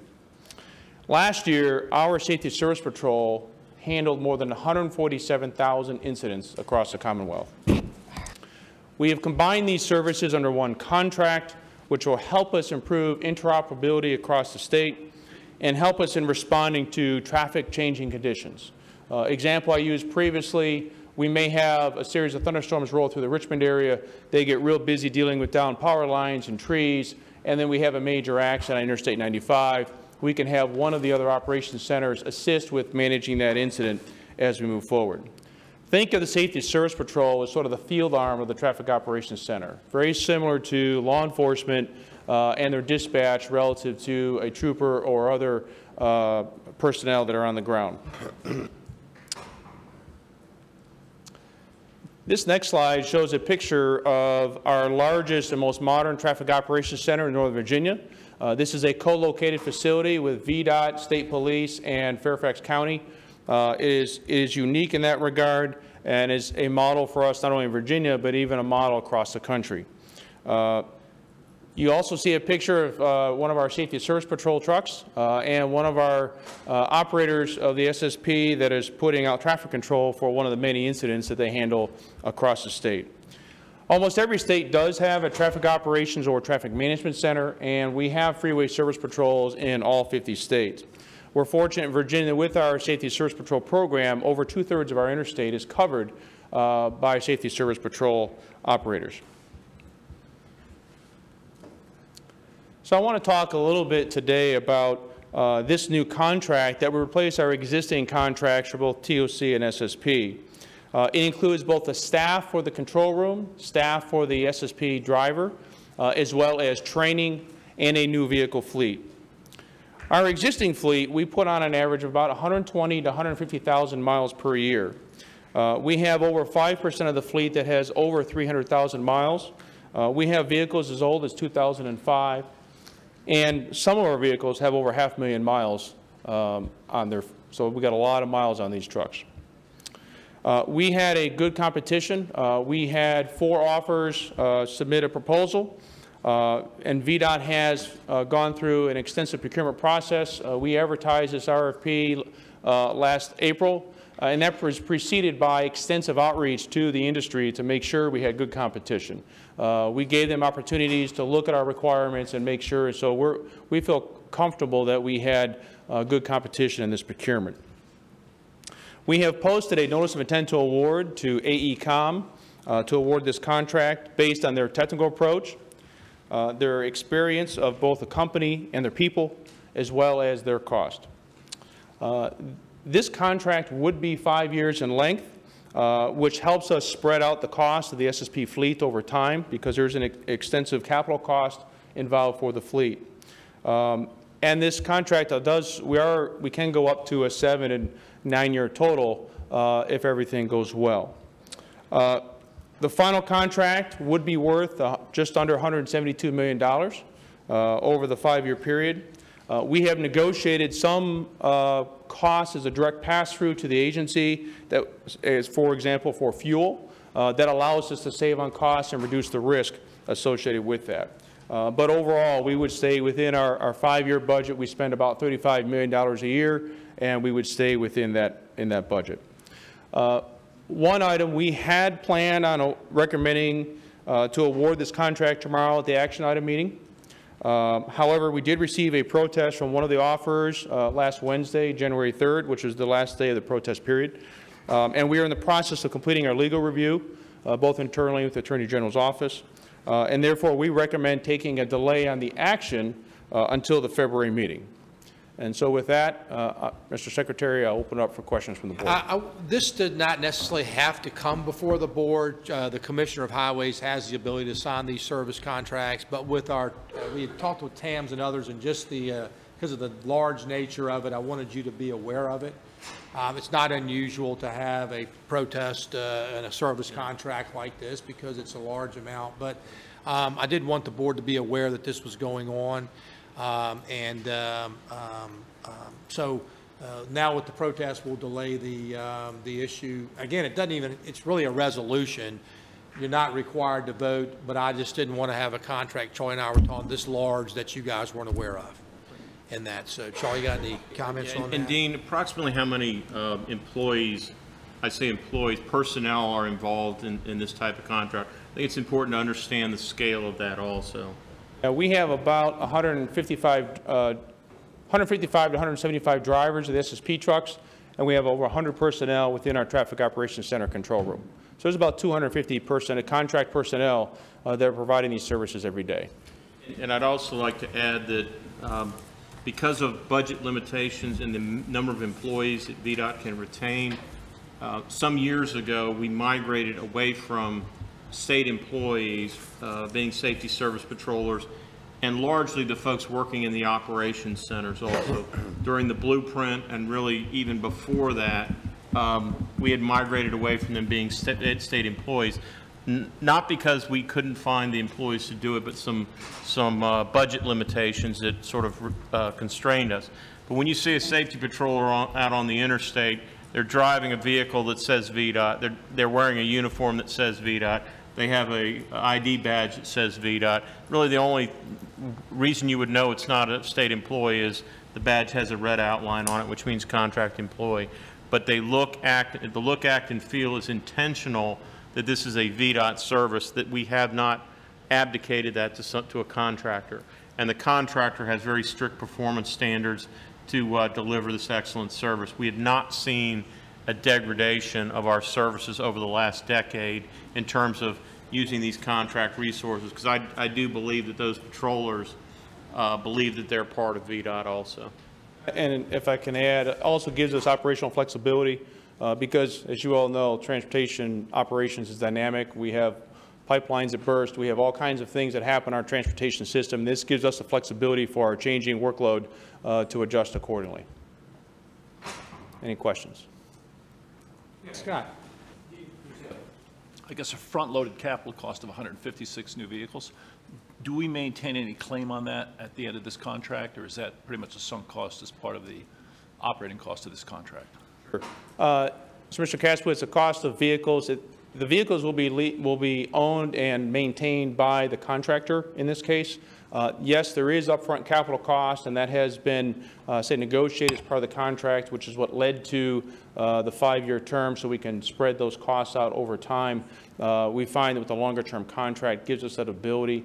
For these vehicles, these are more robust utility body type vehicles. They're heavier duty. They're meant to work in all kinds of environment, and there's a lot of onboard equipment, which also is part of the cost structure as well. So it's really spreading that cost out, and the contractor has responsibility for ongoing maintenance as part of the program as well. At the end of the contract, who owns the vehicle at the end of the contract? In the contract, the contractor will own those vehicles. Although we do have provisions if we need to get into any sort of transfer, we can negotiate that as part of the contract. Okay, Dean, thank you very much. Oh, I'm sorry, Mr. Tom. Forgive me if I missed this. Is this the same vendor we're currently using? Same contractor? This would be a different contractor than we're currently using. We currently have a contract for the TOC floor with a company named Iteris and a Safety Service Patrol contract with a company named Parsons. Okay, thank you very much. And so this will be something that a resolution will be brought forth probably in the February time frame, assuming the protests all gets resolved. Okay, Gene, thank you. I'm going to change up a little bit. Miss Brown, Mr. Donahue's got to go do something else. I'm going to push off VTrans until next month because I think it's something that it can be. Another important issue that's going to happen in the General Assembly session, it will be Interstate 66 tolling inside the Beltway. And tomorrow, I-64 reversible lanes tolling begins. And so they are similar in nature. And there was, and this often happens, there was an op-ed in the Richmond Times-Dispatch this weekend about 66. It was just flat out factually inaccurate. And in fact, the writer knew it was inaccurate because Mr. Donahue had been in front of NBTC, which this gentleman serves on the board, and explained all this to them.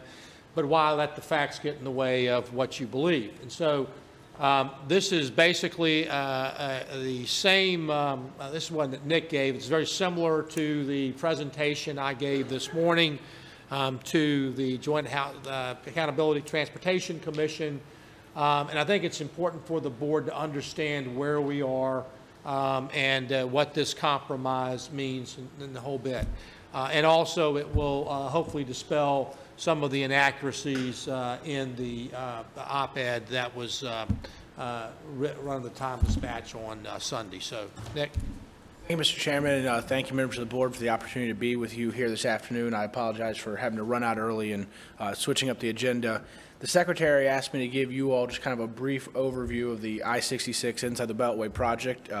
As you may recall, that was the subject of extensive discussion before this board during 2015, but we haven't really talked in the details about its performance over the first 4 weeks, or really kind of the specifics of the deal in a number of months. And so the Secretary thought, after 1 month of experience, this is a really important project, the first of its kind in the nation. Let's tell the board how things are going just today. I do want to stress we're 4 weeks in. Traffic patterns tend not to take shape in just 4 weeks, so we're going to need to continue to monitor this situation over the coming months to really understand, what's happening, if the trends we're seeing now continue, or if you see any, unintended consequences start to take place in the coming months. So again, just a very quick reminder before I get into the project specific itself. I-66 is not I-95, it's not 495, it's not 64, it's not 81, it's not 85, it's not 77. There's no interstate in America that is like I-66. It is the only road that during rush hours has always been restricted to carpool traffic. It's one of the few interstates that heading into a central city ends at a stoplight. It's the only interstate with the Kennedy Center and the National Mall on opposing sides as it comes to a stoplight in the central city. And it also has very significant physical constraints throughout that corridor. The picture you see here is of the Roslyn Tunnel. It's just one of several constraints, physical constraints that exist along that corridor that really impact our ability to just continue to expand that facility, throughout the decades. The other thing that I think is really important as we talk with folks about the I-66 Inside the Beltway project is I-66 Inside the Beltway, even without this project, was going to change. There were things that were going to happen on that corridor, some of which we are hearing concerns expressed about today, and people are kind of inappropriately assigning some of these concerns about these changes to the project that is implemented that this board approved. So two really big changes that I want to focus on is there's adopted regional policy in the air quality conformity model in the Washington region that to be able to use the road during the rush hour time periods, the carpooling requirements would go from 2 to 3 around 2020. That was both inside and outside the Beltway, and whether or not this project happened, that change would be happening because of the way the region adopted that policy and its air quality conformity model. If you're not in conformity under federal rules, you can't widen or build new roads. So we need to stay in conformity in the Washington region. The other big change that was going to be taking place and that you hear a lot of discussion about is since 1990, either 5 or 8, there's been a temporary exemption that's allowed hybrid vehicles to use I-66 even without 2 occupants during rush hour. We had similar temporary exemptions on I-95, and that was ended in 2014. We have a similar temporary exemption on 395 that's going to end in 2 years, and the temporary exemption is only allowed to be in place when the HOV lane is meeting federal performance standards. Those performance standards is that the road operates at 45 miles per hour for at least 90% of the time when it's restricted. To put it very mildly, I-66 was not doing that. And so the hybrids were going to be, their temporary exemption was going to end on this roadway, and their use would be restricted just as other solo drivers' use was, whether or not the Inside the Beltway project was mentioned. And so when you hear a lot of folks saying, well, I used to drive at 8 a.m. by myself when I could use the road legally, and now I'm seeing this, disparate impacts. That was someone who drives a hybrid, and whether or not this project was implemented, that was going to take place. It's federal policy. It's always been a temporary exemption subject to conditions. Those conditions were met, and that exemption was going to end. The other thing that I think often gets lost in the discussion about this project is a lot of folks think this is something that was just come about in the last 2 years, and that's just simply not the case. The project that was proposed by the McAuliffe administration was actually a direct outcome of a study completed by the McDonnell administration. So in 2011, the McDonnell administration started a study on I-66 Inside the Beltway that looked at a number of things: widening the road at certain bottlenecks, converting to express lanes, and adding a whole host of bus, van pool, and other transportation demand management components throughout that corridor. We took the recommended components, made some modifications, and that really formed the basis of the project that was put forward by the McAuliffe administration in late 2014 and early 2015 to the region as something to move forward on I-66. As you all remember, that was a huge topic of discussion during the 2015 campaign season, and in turn was an even bigger discussion during the 2016 General Assembly. It was during that session, though, that we reached a deal. We cut a compromise that was bipartisan and bicameral across the House and Senate as to how we would move forward on I-66. This slide kind of walks through the key details there. I think some of the things that really have changed is at one point we were considering tolling in both the peak and HOV direction as well as the reverse commute direction. That was taken out of the project as a part of this compromise.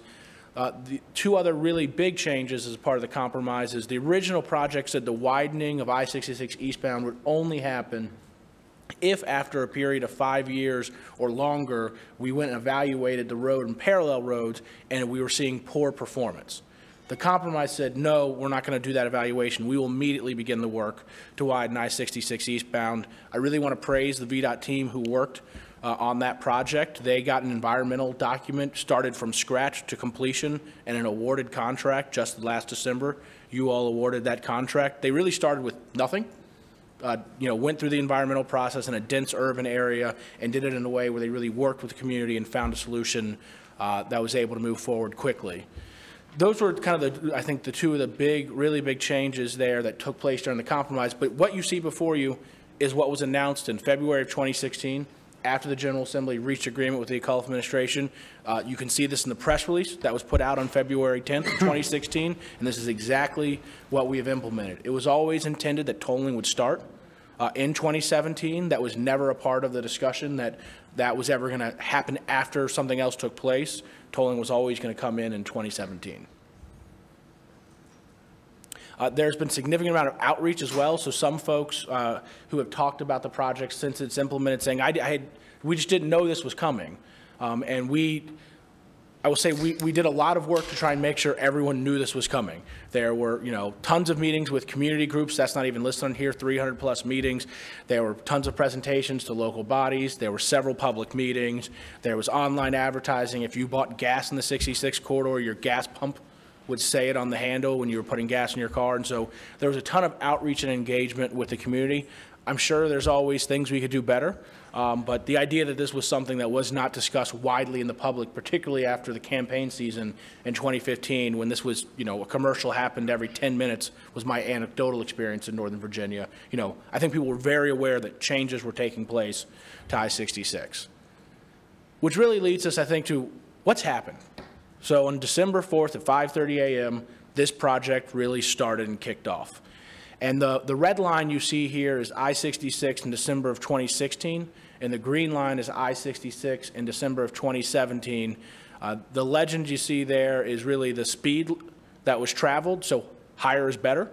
What you can see is in 2016, I-66 was not doing well. So under federal rules, again, it's supposed to be 45 miles per hour 90% of the time. Well, it was the exact opposite. It was only over 40 miles per hour 10% of the time.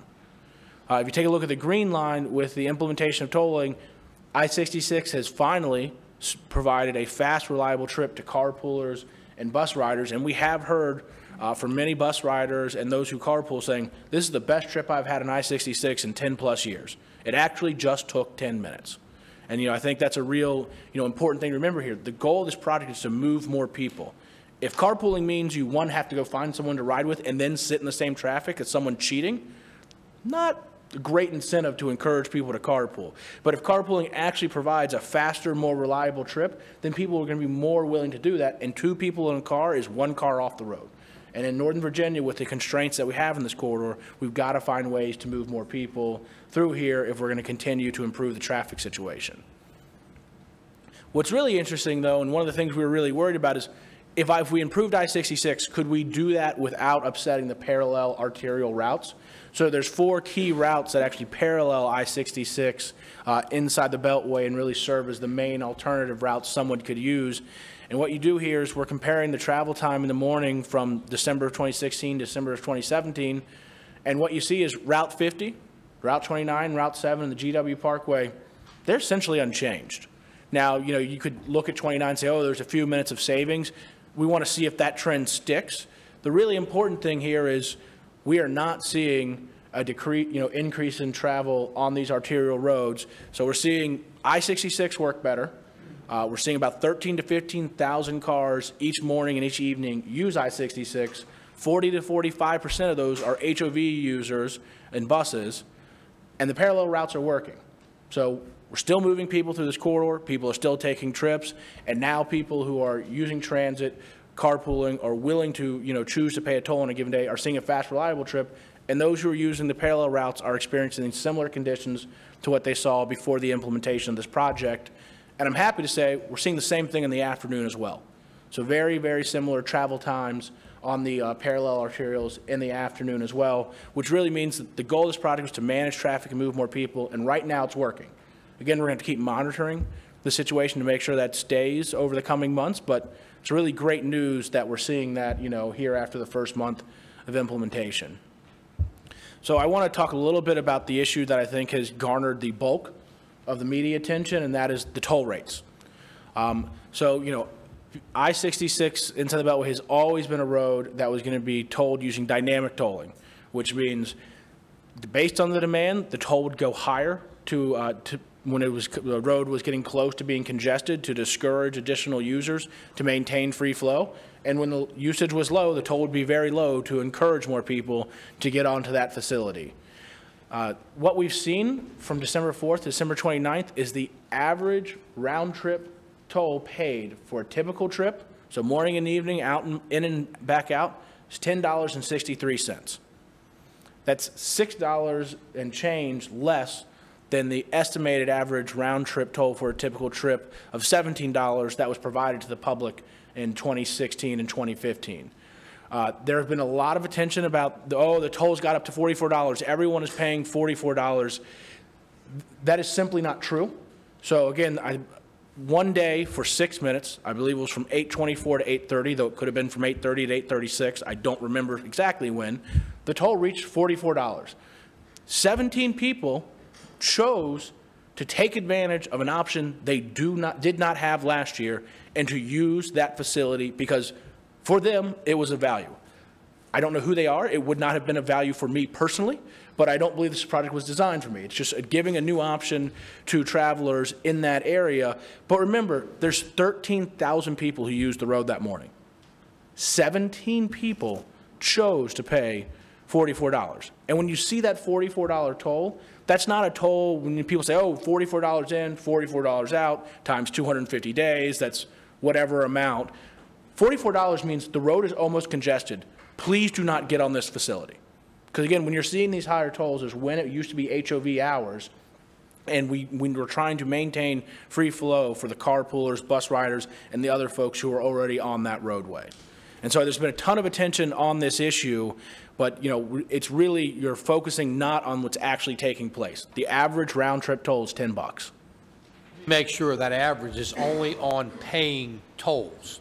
It's not on the whole 15,000 because 7,000 of them were HOV, just the people who paid. So that was one other thing. Somebody was saying we were reducing it. That's untrue. I know on that. The other thing is that we get a lot of attention about this. I can't tell you the emails I get. I'll be happy to share with you several that said, look, I don't use this every day, but I was late for my babysitter. It was going to be a $50 charge. I was able to pay, I paid the $20. I wasn't happy about it, but it saved me $30 in getting to my babysitter because I wasn't on time. And that's really the choice. So if we take away this, what you're solving for is the price that disincentivizes people to get on the road to keep it at the stated speed limit. If you just say, what we could say is, okay, it reaches $20, HOV only. But then you're taking away the choice for somebody who wishes to pay, a choice they didn't have before. So why would you do that? And so that's the key. I mean, what it's really saying, as Nick said, is don't get on the road because it's congested. We don't, that's what those high tolls are saying. Yeah, if you weren't supposed to legal anyway, and he'll get to the next slide that shows that. Okay, Nick, go ahead. The other thing is people have said, we were told the tolls are going to be a maximum of $17. They would never exceed that. What you see here is the slide that was actually used. I've copied this out of the presentation, which is on the website. It's been there since October of 2015. This is the actual slide we used at the public hearings that were attended by, I believe, over 1,000 people. I'd call your attention to the words in black and white, I guess it's blue and white, at the bottom there. It states very clearly this is the estimated toll for a typical trip, not a full-length trip, along the corridor during the toll periods. It also says that depending on how many of your peers in this area are also getting on the road at the same time, the toll could be higher or lower. So we've always been very clear that $17 was the estimated average round-trip toll that someone using the road would pay, and that the actual price someone pays would be higher or lower depending on what time they use it during that period. There are 10, minimum of 10 access points, right? Well, there's 10 potential tolls someone could sections, pay. access points. Unlike in Hampton Roads where there's 2, right? There's 2. So the average trip in the entire quarter is pretty much the same down there because that's all you can do. Here's not the case. And so what are we solving for? I mean, if we say what's the long, well, that assumes we got to know how many people are going in and out. What we said, the only fair thing to do is to say the average, because all we're trying to do, and then to say, I don't know what it gets to keep the people from entering to 0.6. In other words, it's all based on behavior. And that's why we were clear to say this is the average of how people use it. We would not, you know, I wish we were as smart as people give us credit for, that we were somehow manipulating it and knowing that these were going to be. We didn't know that. We don't know what the posted toll will be to stop people from using it, you know, in that. And so that's why the average was the only thing that made sense, that we could consistently say in our entire model, here's the average. You may be impacted, you know, differently. Maybe, and an average, I would point out, many are paying less, and many are paying higher. But that's why we did it. Where, again, in Hampton Roads, there's 2 access points. Well, the average in the entire link's going to be about the same, because that's the only way you can use it, and that's so. Mr. Chairman, the other thing I think this slide shows that is, I think it's just important as you, for the board to understand as folks start to talk about this project during the session is you know, the HOV users are inelastic demand. They don't pay the toll. So the more people carpooling, which again is better, we want more carpoolers. So if we collected no tolls, that would be a great thing. It means we'd have 15,000 carpoolers in which we were taking 15,000 cars off the road.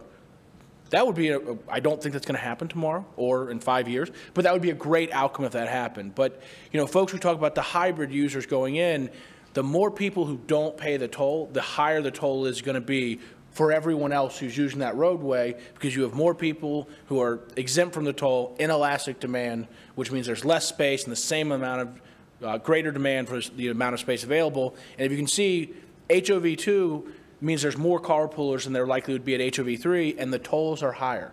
The same thing would happen if hybrids were let back in the roadway, and it's not going to take place. But if that were to take place, that would simply increase the tolls for everyone else seeking to use the roadway.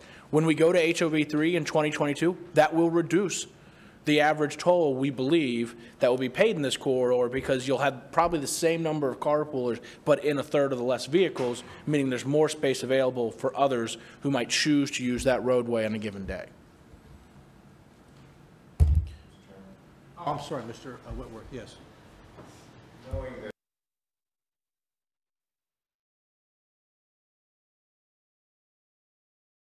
tolls are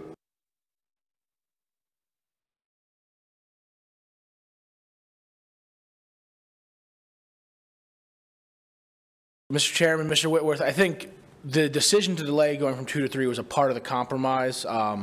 So I don't want to say that was the compromise we were able to reach to be able to implement this project, which I think to date is showing positive outcomes.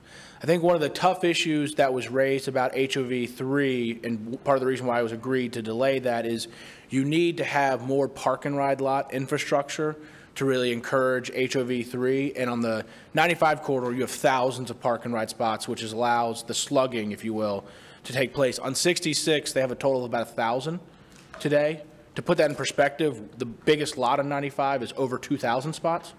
And so I do think it was appropriate to wait in the spirit of compromise until more of those park and ride lots were built to be able to put in place the infrastructure to help build the slugging culture. Picking up one person is easier than picking up 2, particularly if you don't have a parking lot to go to pick up those 2 people. I do think in the future, HOV3 is actually better for carpooling, as counterintuitive as that may seem. When you're riding with a stranger, company's a good thing. And so, you know, people are sometimes reluctant to get in the car by themselves with, you know, someone driving. But if there's 2 people getting in the car, there's kind of strength in numbers there. And we found people have actually been, from a psychological perspective, more willing to carpool. But I do think we need to try and get the park and ride lot spots in place on the 66 corridor before we go to HOV3. But do we need HOV3? In the future, Mr. Chairman, I do think that would be the best way to move more people through this corridor, yes. And that will be what outside the Beltway is, contractually as a part of that agreement. And so I think it's also important that you have similar conditions both inside and outside the Beltway, so the corridor operates in a unified manner. And then also that means 95, 395, 495, and 66 will all have the same rules, which I think will make it easier for commuters to understand.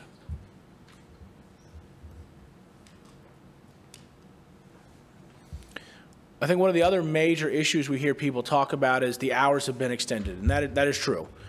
So both in the morning and afternoon, the HOV hours have been extended by 90 minutes. Because it's an hour on the beginning and about a half hour on the back end. And if you look at this, you'll see kind of a taller blue box. That's the old HOV hours, and then you see a shorter, wider green box. That's the new restricted periods. If you look at December of 2016, again, that's that red line there, what you see is so many solo drivers rushing to beat the HOV time periods that the road became extremely congested by the time we hit 6:30, and actually stayed that way for almost 45 minutes to an hour. And so the reason the hours were extended was to make sure that the road never got that congested, because once that happens, becoming uncongested is extremely difficult. And what you can see is 66 never really became uncongested after, it hit that. The other thing that I would say is if the road was really congested when we started tolling, you'd see a really, really high toll. So you want to start kind of the tolling period there, not in a situation of congestion, because one, I think that would make it very hard to recover, and two, the toll rates that would be experienced, I think would create some issues. The other thing regarding the extended hours is there are alternatives for commuters. So obviously, you can pick up a slug, you can look at some of the bus routes, but say for some reason those options don't work for your schedule or your time frame. If you're coming from, say, Prince William County, and you used to use I-66 at 6 a.m., if you were driving from basically the Vienna Metro, which is about 2.5 miles outside of the Beltway, using I-66 in December of 2016 to go into D.C., would have taken you 20 minutes to get to the bridge. This past December, after we implemented tolling, if you're that same driver and you were going from the Vienna Metro to D.C., you could have gone one exit down on the Beltway and taken Route 50 and gotten there in the exact same amount of time. So you hear a lot of people saying, oh, well, I used to use it at 6 a.m. I now have no choice, and my commute just isn't, it's unworkable now, or I'm forced to pay a toll. What we're seeing, at least after these first few weeks of operations, is there are viable alternatives, even for those where carpooling or transit use doesn't work with their schedule. So again, coming from Prince William or Central Fairfax, you could have gone one exit down on the Beltway, taken Route 50, and you would have gotten to the Roosevelt Bridge in the same amount of time.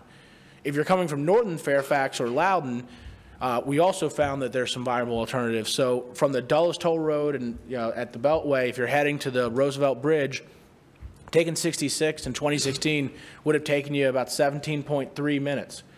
This past December, if you had chosen to go north on the Beltway and then take the GW Parkway in, you would have saved almost 5 minutes, again at 6 a.m. So this is during that extended period. Once you hit 6:30, the road was HOV, and anyone who's saying, oh, I used to use it at 7 and I wasn't a hybrid, they're what we call a cheater. And they were not supposed to be using that road anyway. And so I have little sympathy for the cheaters who used to use the roadway. And that was, 30–40% of people who were using the road during that HOV time period. So again, if you're someone in these expanded hours, there are alternatives. I don't want to pretend that changing your commuting habit or pattern is an easy thing. I recognize that, these are things people have to look at, understand, and be able to really process before they can do that. But the good news is there are viable alternatives. Some of them do save time, and the ones that don't are, substantially similar in the amount of time it takes someone to get there. So I think the other thing that's really important as the General Assembly talks about inside the Beltway is its relationship to outside the Beltway. So if you recall, we were talking about implementing this product at the same time the Secretary was leading the negotiations on 66 outside the Beltway. And one of the things we found, it was validated both in our own internal studies, but also in the discussions with the private sector parties competing for this project, is that if a driver could use both outside and inside the Beltway as a solo toll-paying driver, they were more likely to use the express lanes outside. And I guess it's some psychological thing where They didn't want to get on and pay for half the trip and then hit the Beltway and have to get off and not be able to pay all the way to where they wanted to reach. And so both our studies and the private parties told us there was a significant benefit to the outside the Beltway's ability to finance itself if inside the Beltway was also toll lanes. So we reached a deal with the General Assembly as we were having these discussions. After we reached a deal with the Assembly and Republicans, Democrats, senators, and delegates stood with the governor and Secretary Lane to announce that compromise. Again, compromise doesn't mean everyone's happy. It means 51 people in the House and 21 people in the Senate are happy. But we had reached a compromise with the General Assembly. We continued to have discussions with the private sector, and they said, if you want to realize the benefits of this, you need to, warrant to us that this is actually going to happen. And so in the fall of 2016, we did publicly put out a provision for the contract that said if the tolling hours inside the Beltway or the planned HOV changes were not implemented, then it would be a compensation event for the outside the Beltway contractor. So if you think about the I-66 outside the Beltway project, we did our best to drive the hardest deal that we could on that. We ultimately went from, $1 billion public contribution to zero, no transit, to $800 million in transit, no future corridor to $350 million in future corridor improvements. But also we got a $579 million concession payment. All that bid was predicated on a whole host of things, and one of those was that inside the Beltway would also be toll lanes during those 4 hours in the morning and those 4 hours in the evening. And so if we modify those hours, it is a compensation event. I couldn't tell you exactly what it is, and I don't even want to speculate about what it might be, but that is something that we warranted to both private teams competing for this deal, because we were told by both of them that it would enhance their ability to give us a stronger bid, and we had just reached a compromise with the General Assembly.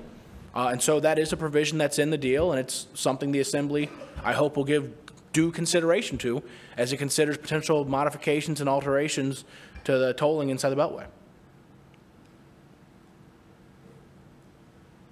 Okay. I got a question this morning on that, and the answer is I was driving the hardest deal I could for the Commonwealth of Virginia. It realized the most benefit from the concessionaire. We have learned that you get one shot. If you don't, then you are stuck with the deal, and you can try to make it better, but the deal's the deal. And so we did after this, and it was made public, and it's not a material, it's a positive change because it benefits the Commonwealth significantly in that. So it's been on the website, the whole bit. It was part of the procurement. We had public hearings on the procurement. It was public like we do everything else. But what you'll find is that, and this was hitting me when WTOP, the day before the hot lanes went active in Northern Virginia, there was a website. And he was getting about 1,000 people a day, I think he told me, on the website. The day it went active, it went to 30,000 a day, even though it had the website out there for 3 months about it's going active, because people just don't really focus on it, on that. But it was all public and part of the public procurement and the hearings and all part of that. So. Mr. Chairman, I also want to make it clear for more of the audience and less the board, this was a decision the public sector made to get a better deal. This wasn't something, like some of the alternative facilities charge and the, Midtown Tunnel deal, which was inserted during the middle of negotiations. This was put out in public before final bids were received, based on a compromise reached with the General Assembly to drive a harder bargain for the public.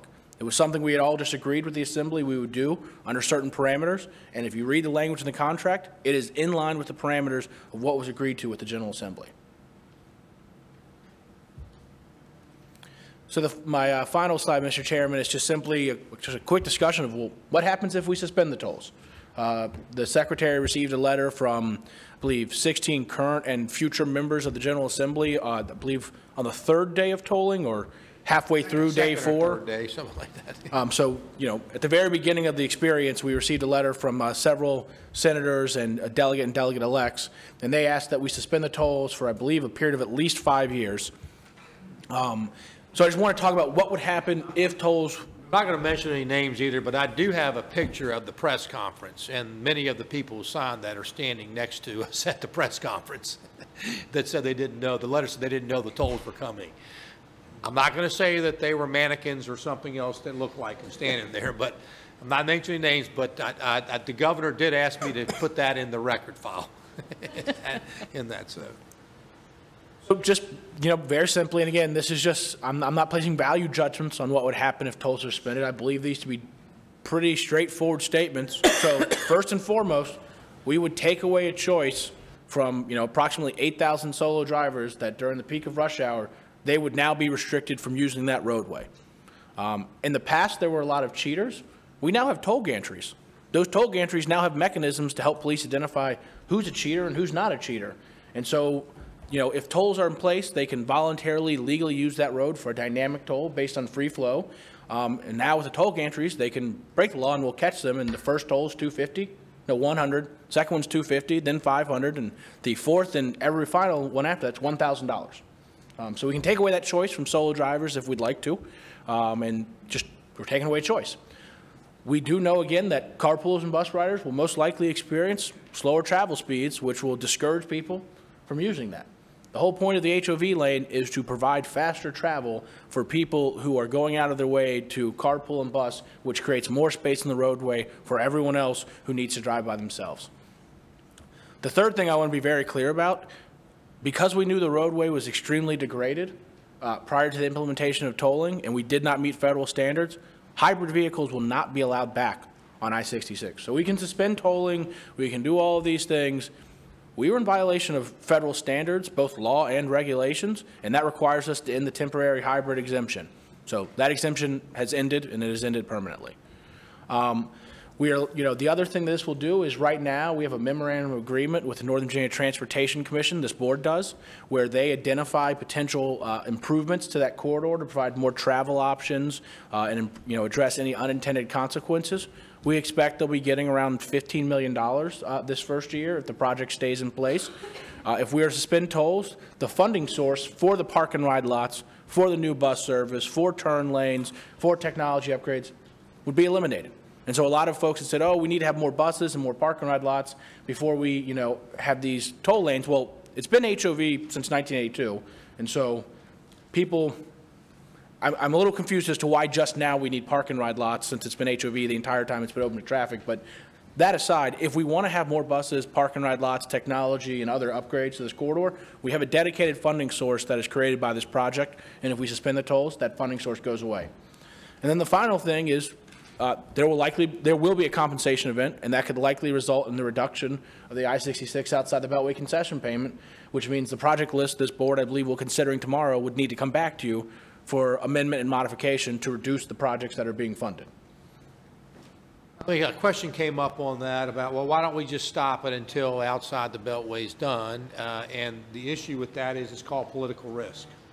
This was an agreement that we all did and we put into a contract.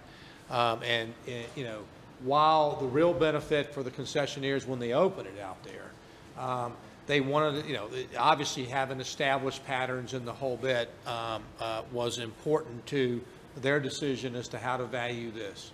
But it really gets back to the simplest political risk. We said we were going to do something, General Assembly had agreed, and now it's changing its mind in that, as we've all talked about before, what the impacts of that will be in terms of doing deals in the future and what have you. So the other thing is, I think it is actually unfair to the drivers. We did this for, we made no bones. It's been about changing behavior. We have to get more cars through there, and then to have people who are starting to change their behavior. And I know some of it is not very easy. It's not. I don't mean to seem like it's not a big deal. I understand that. It is the consequences of where we are with our resources and how we use them. But to then stop it after they've gone through all this and then they make decisions, then we're going to have to go through the whole process again in that. So it's not a long-term fix. If this were, another alternative and it's a long-term fix, that's one thing. But just stopping it and waiting in a few months, I don't know if it's just going to it's going to be different a few months from there than we already know today. And so we've made the tough decision, and I don't mean to imply that we don't understand that it has impacted people. We get it. But our mission is to move more people and advance it, and going the other way will not do that. It just simply won't do it. I would strongly discourage any changes in terms of, look, I mean, in terms of stopping it. Obviously, looking at alternatives that we can do in terms of the posted limits, instead of 55, 45, those type of things, and looking at we should be doing that. That's what it should be, because we're all about helping the people move it. But to stop it, I don't see that helps anybody. Mr. Kaspertz. Nick, good presentation, and actually provide some good talking points for those of us who live in Northern Virginia, who have been targeted with questions on 66. Has this led to the start of a slugging culture? Is that starting to evolve? I think I'm going to just give you a little context and then get to your specific question. We are 5 weeks into this project, and I think a lot of people are trying to draw conclusions from week 5, and my conclusion is we can't draw conclusions from 5 weeks. That being said, I did just get an email, or some staff did, from the Pentagon, who's currently in the process of redoing their slugging area at the base, and they now realize, oh my gosh, we need to create space for I-66 because there's already demand happening. There's already starting to see some slug lines form. But it's going to take some time, I think. But what we are hearing is anecdotally, there are things coming out. I know slug lines just actually worked with a lot of different places, and they've now created, there was just 1 or 2 locations of the corridor. There now appears that there's 5 or 6. Are we actively participating in helping those places develop, I guess is my We're question. actively participating in any capital improvements that are needed to help facilitate that. So at the Pentagon, out of the Atlantic Gateway project, we're actually funding the slugging lot. Right now, it's a bunch of curbs. We're actually creating more formal infrastructure to make that work better. But that's also what the revenues that are provided back to the commission to be reinvested in the corridor are supposed to do. So I do know both Arlington and Loudoun County have several $100,000 intended to community and business outreach to start up new car pools and new van pools and things of that nature. So it's really something we're doing in partnership with the region and the transit agencies and local governments in that area. And Mr. Chair, I just want to add on to your comment. The other thing, a lot of people said cap the tolls, go change, how they're set. We had to actually see how they worked. So we spent 6 months and put a lot of extremely smart people who are much brighter than I am in a room who played with a, complicated formula. I looked at value of time, roadway entry points, people merging, et cetera. And they came up with a way to set tolls based on what was being seen on the road. We had to actually implement that to see how it worked. I would argue we probably need a few more weeks to implement that to see how it's working before we can consider making changes to that, because then we could end up potentially making changes before we know what the consequences of those changes would be. I think, I know I was surprised. I think the Secretary was surprised when we saw it get to 44. Candidly, that resulted in people's willingness to pay higher tolls in that region than, again, I personally would have paid. But the rates did work. The road is moving better. The parallel routes are not degraded. And I think one of the worst things, the worst outcome that could have ever happened is we could have flipped the switch on December 4th. Someone paid $20 and they sat in traffic. Because again, this is a discretionary choice that people have. We're telling them that if they pay this toll, they'll get a fast, reliable trip. And I know some folks were upset because they didn't want to pay what the toll rate was to receive that fast, reliable trip. Well, what if we had sold them a fast, reliable trip for $20 that wasn't fast or reliable? And so I just think I wanted to note that, because I do think the staff who have worked on this have done a ton of work, and I think there's certainly some things we can monitor and improve over time, but to date, the project is working. A lot of kudos to VDOT. They got it right. They got it right. Yes, there's going to be some changes, but think about that, Mr. Strategy, your team, and all. They got it right. Think, because what you're solving for the operations of the traffic. You're not solving what the toll you want it to be. You're solving the other, and it's human behavior. I fully admit, as Mick said, I wouldn't have paid $44 before I made an alternative choice, but somebody thought it was worth it to them. Now, it stayed all that at 6 minutes, and it quickly went down. So we found that the market price that day. And it went down, it quickly went back down. You can see the average is much less. But they got it right.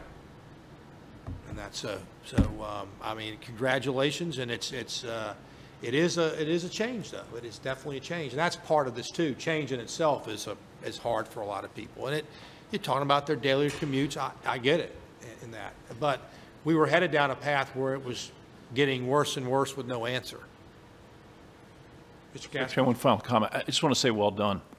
I mean, it was something new. It hadn't been done before. It had risk associated with it. You know, this board was brought through the process step by step, but well done. I think it's working as intended. You've bettered your numbers to what you projected when this was first being presented. So my compliments to all. Second time where Nick and I have had the discussion that it would have been nice working together if it didn't work. The first one was smart scale implementation. We said, well, it's been 2 years. If this doesn't work, it's been nice knowing you, Nick. We'll stay in touch. And it's the same with this one too. Charlie said, well, it's been nice, but you know, probably won't be back. And I don't mean to be flippant about it, because it was not without a lot of swallowing hard and, you know, and saying, is this the right thing to do? I mean, that's what I think people don't, you know, we just didn't, you know, jump in and say, oh, we're going to do, I mean, it was thought through. And in fact, Mr. Moore's sitting right there, and we're going to get the final sign off tonight. If VDOT says they're not ready for 64 in the morning, we're not going forward. Now, so far, it's still, we're in the countdown mode, aren't we, Mr. Moore? Yeah, so we're still, but we might get to T-minus 1 second, and you know, and the way it's set up, it's not just as leadership.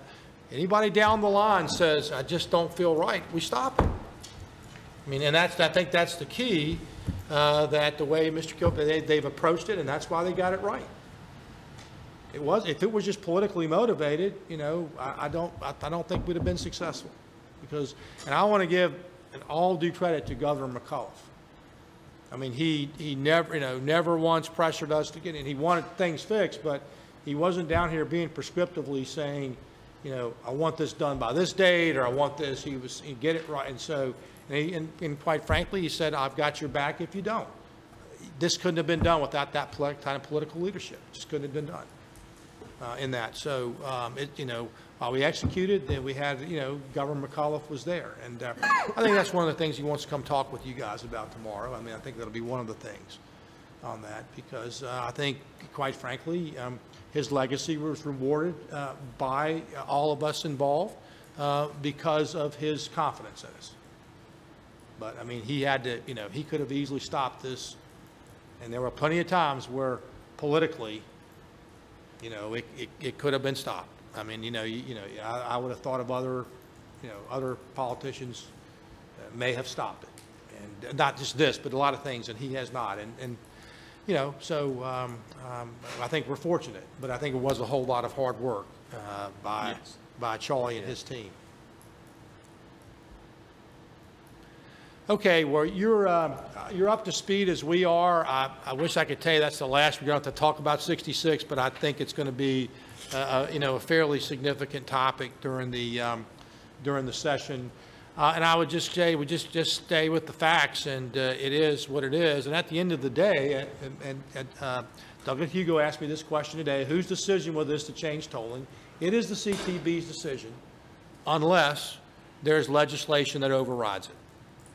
I mean, in that. So it is your decision as to what happens under the guidance will be of the new secretary, Ms. Valentine. But, I mean, it is the CTB's decision as to whether or not to adjust the tolling or the times or what have you. And that. So it will be, you know, very well, I'm sure, talked a lot about during the session. There's a few bills which you're going to hear from a little bit later that have already been put in. Okay, Nick, thank you very much, and I guess we'll see you later this evening, or you going to head back up, or are you good now? No, I'm okay, all right, well, anyway, you turned your order in, right? Okay, good. All right, so Ms. Brown, I think, is up next. Hello, Ms. Brown. You're not doing the bridge performance? Oh, did I mess up? No, we're not doing the bridge and pavement performance, correct? Oh, yes, I'm sorry, Nick, we're not going to do the bridge and, we're going to do that even maybe tomorrow morning, if we can, or next month, whatever we decide we want to do in that regard.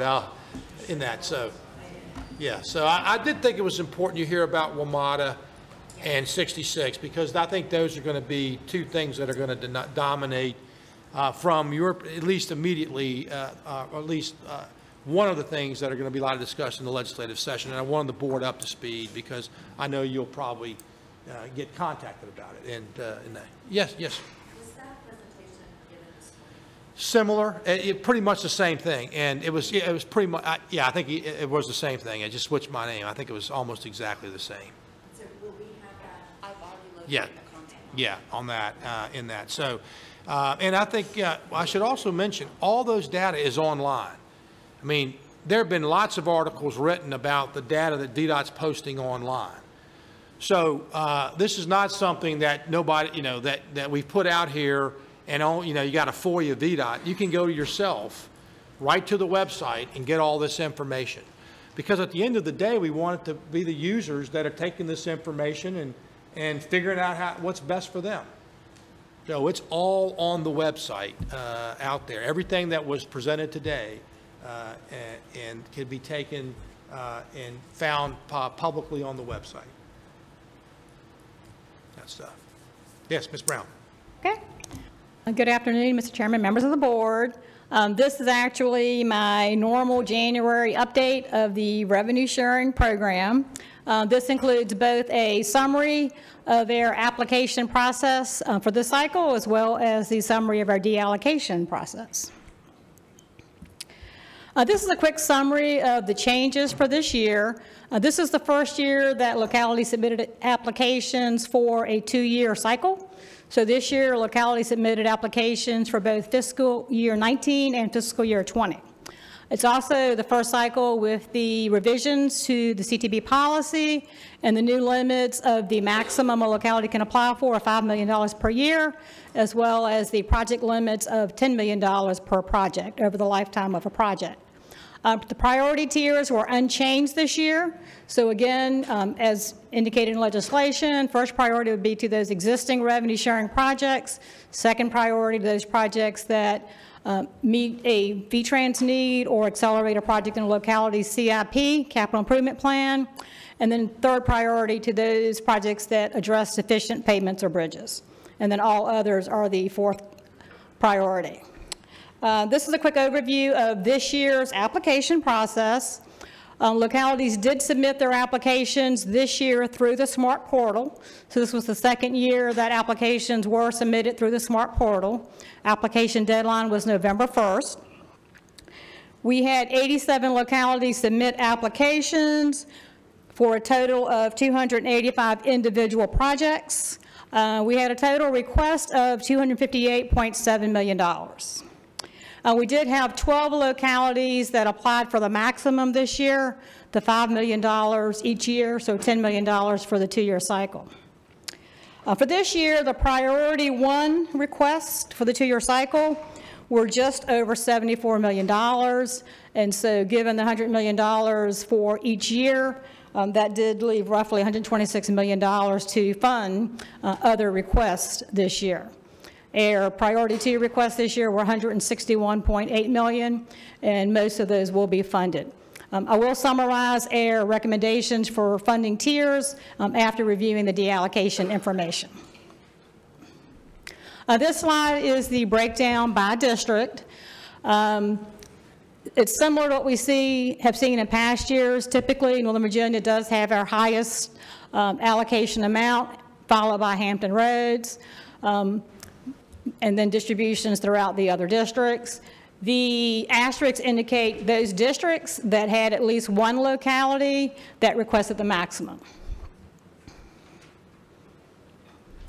This is a chart we were asked to include in our presentation several years ago. It basically just shows the total program value of all requests that localities submitted an application for. So we had a request of $258.7 million. The total value of all the projects that we had requests for is roughly $1.4 billion. This is again our geographic distribution of the requests that we received statewide. The red circle indicate those requests that were less than $1 million. The green triangle, those localities that applied for between $1 million but less than $10 million, and that is for the 2-year cycle. And of course, the yellow star are those localities that did apply for the maximum. Now I'll move to our summary of deallocation. This is a quick summary of their deallocation policy, which is part of the revenue sharing guidelines.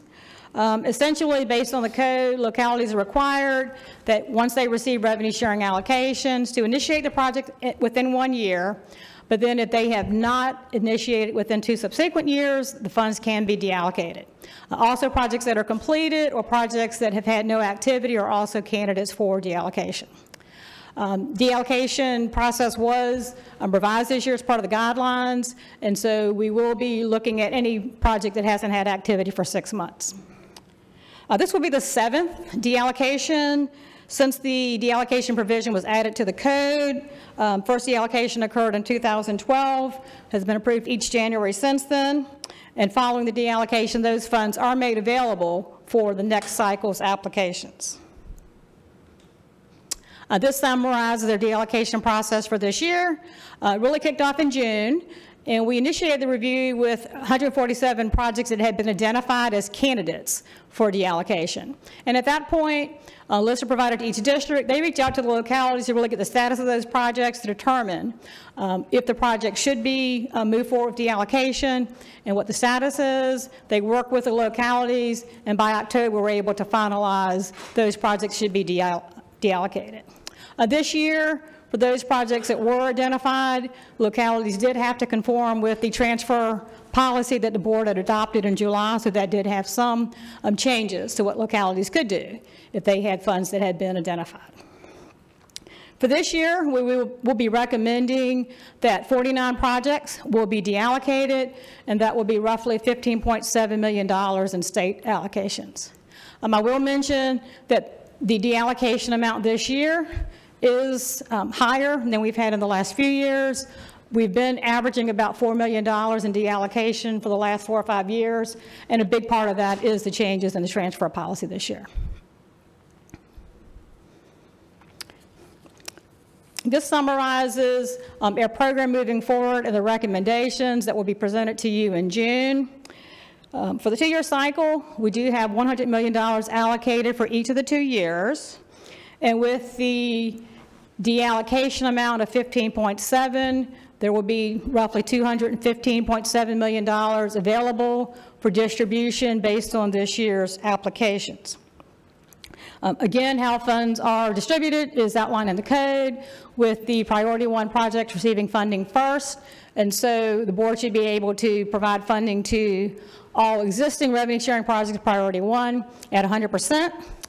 And the majority of the priority 2 projects.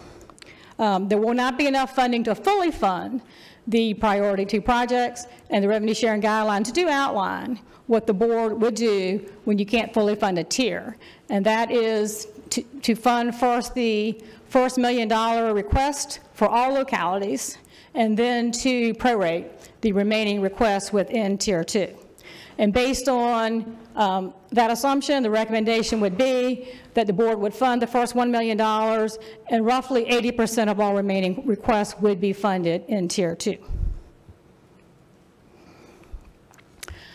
This slide is really to summarize the impacts of the revenue sharing guidelines of this that were approved by the board in July. As you will recall, last year, based on the requests that were submitted, we were not able to recommend funding for any new projects. And so only the existing revenue sharing projects, the priority 1 projects, received funding. And many of the changes in terms of restricting the funds that any one locality could request really were intended to make sure there was a broader distribution of funds.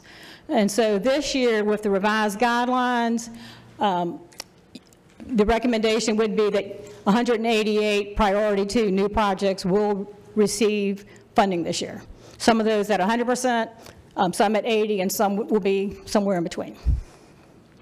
Another change, of course, was the deallocation policy. And as I mentioned, we had $15.7 million that's recommended for deallocation this year. About $12 million of that was based on one particular change in the transfer policy, and that was that if a locality had a canceled project, previously the locality could transfer those funds to another active project. Based on the revised revenue sharing guidelines and transfer policy this year, the committee determined that, if they cancel a locality cancels a project, it really should be treated as though that project never existed, that allocation never existed, and those funds should go back to the statewide pot and be distributed through the normal process. And so that change this year will allow $12 million more to go back to help offset some of the requests we have. Next steps, I will be presenting a resolution for this year's deallocation at tomorrow's action meeting. You should have, I think maybe in your packet, the tentative priority list of projects. We will post that on the external website tomorrow, sometime before tomorrow, and let localities know that if they're interested in seeing their application request, what tier they're in, they can see that on their webpage. And then, of course, we'll seek the approval of the allocations in June. And I'd be happy to answer any questions. Any questions, Ms. Brown? I think it's certainly of note to say that I believe that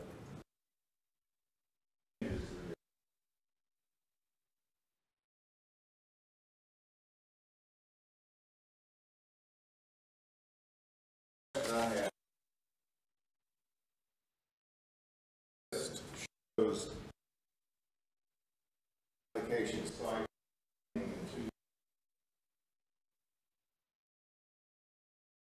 It basically is showing the biennium as a one cycle, and so it's basically showing all of the requests for the entire 2-year cycle. But we are only allowed to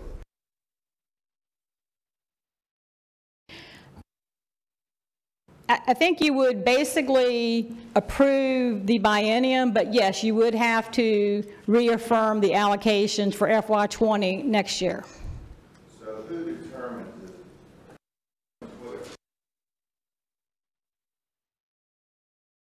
When we bring forward the recommendation in June, it will actually show the funding proposals for both FY19 and FY20, but you're only officially allocating funds for FY19. The deallocations will include $100 million.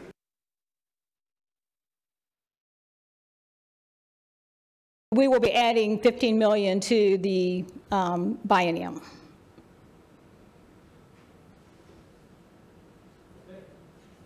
Any other questions for Ms. Brown?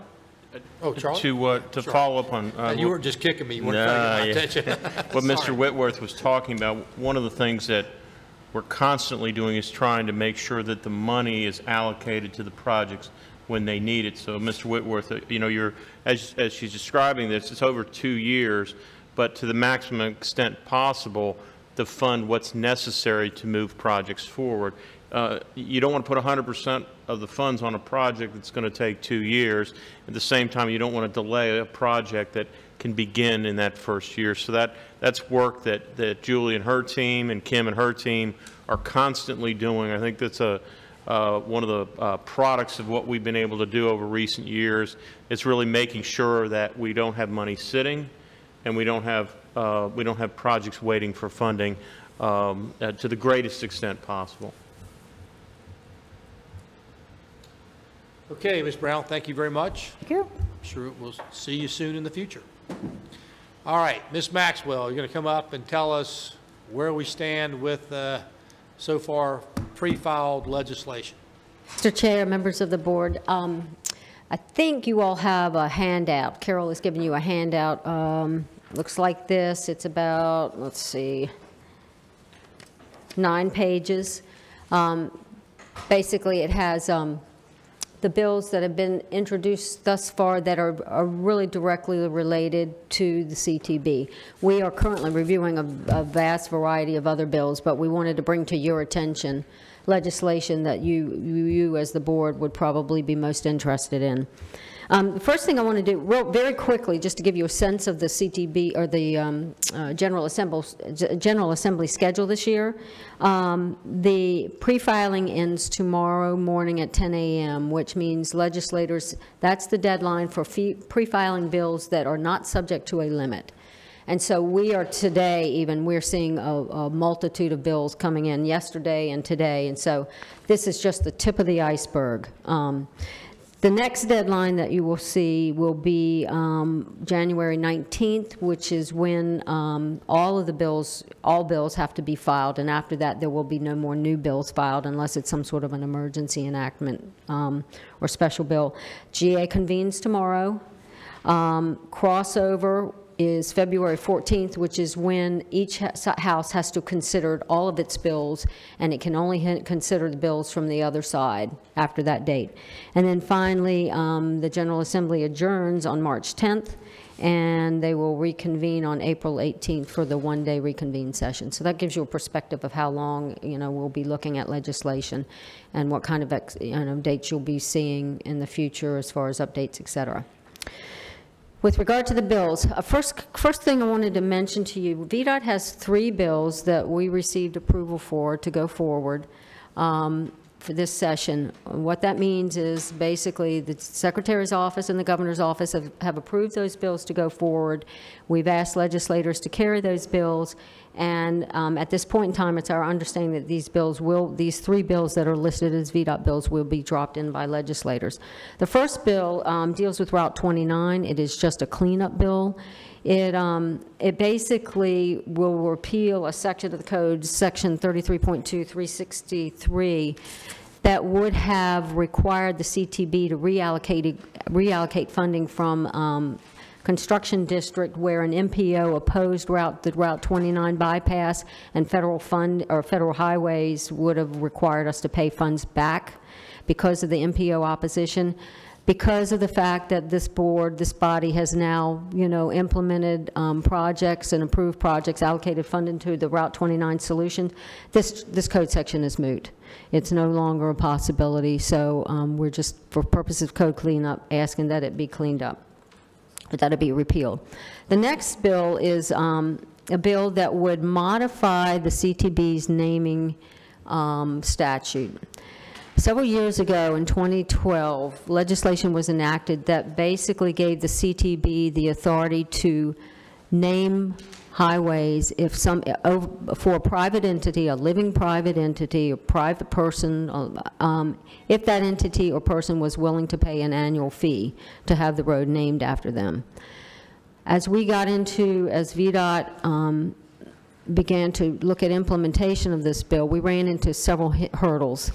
First hurdle that we ran into was, despite the preliminary estimates as to the monetization and the amount of money that could be had or realized from this type of legislation, we employed a marketing firm to help us look at how best to go about implementing this kind of a program. And basically, this marketing firm came back and told us that they did not hold much hope out for significant revenues.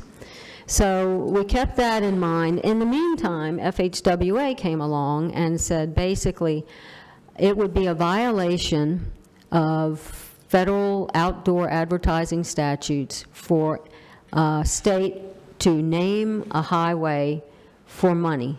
They basically indicated in an order that they issued that would be a violation of federal outdoor advertising statutes. So it kind of put another hindrance or hurdle to implementation of that bill. So with those two things in mind, and then the fact that there have been some concerns expressed that that sort of diminishes, that this type of legislation diminishes commemorative namings that this body does, it was suggested that we revert the statute, the naming statute, back to the way it was before the 2012 session. So the CTB would continue to name highways commemorative, at least for persons in a commemorative fashion. The CTB, I think, could still name highways for, based on other criteria, but not necessarily the name of a person. So that's what this legislation is attempting to do. The third item that VDOT is hoping to see enacted deals with the FOIA exemption. Several years ago, VDOT had a FOIA exemption for trade secrets that were provided to VDOT by entities that were undergoing audit. When OSIG, the Office of State Inspector General, was implemented several years ago with legislation in 2011, and then 2012 was actually implemented, OSIG, basically, the General Assembly gave OSIG VDOT's FOIA exemption.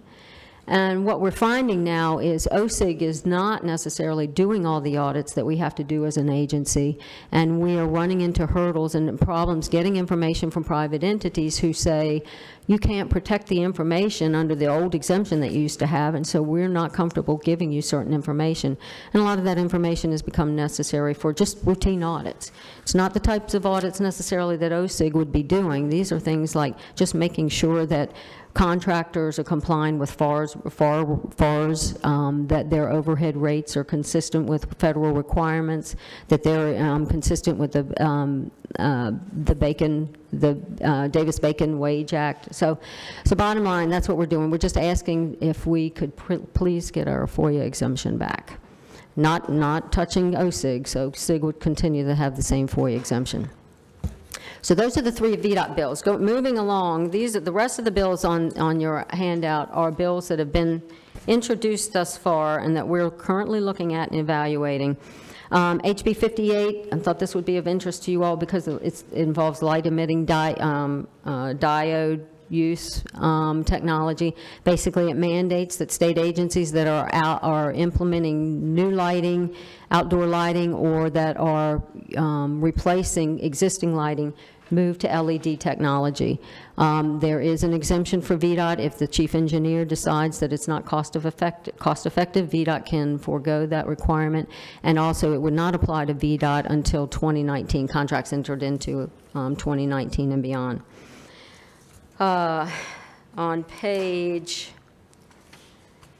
4, you will see a couple of bills, HB 72 and SB 207, that deal with the statewide prioritization process, smart scale. Specifically, and then there's another bill on page 8, SB 147, that also addresses smart scale. What the first two bills do basically is require the total cost of a transportation project to be taken into account in the smart scale prioritization process. It will also require the CTB to evaluate person throughput and person hours of delay based on all times during the week and not just weekdays. So it's taking a bigger picture of congestion mitigation, or requiring the congestion mitigation factor to be expanded somewhat. The other thing that these two bills do, it would require that no project, for high priority projects program, no project can be selected for funding if, one, it's only a bicycle or pedestrian improvement project. Number two, if it's not in the corridor of statewide significance.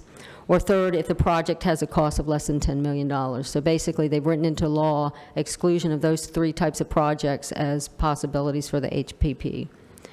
Senate Bill 147 would add travel time reliability as a factor that the CTB would have to consider in the prioritization process. So there are already a couple of bills we're seeing that are trying to change the factors that are under consideration. HB 103 is Delegate Cole's bill, and that would require VDOT to basically add a travel lane in each direction on I-95 from exit 126 in Spotsylvania County to Interstate 495. The bill provides that no additional funding is to be provided, and this project will be exempt from smart scale. So. Yeah, Mr. Malvin, that was it looks like there's a lot of people that like to be involved in the CTB deliberations, and I think it's to be expected. I think part of this is it's shown maybe projects on need are not the projects many particular people would like to have, and I think you're seeing that bear out. And I don't think it's necessarily bad, but I think it's going to be something that it's going to, you have to, defend.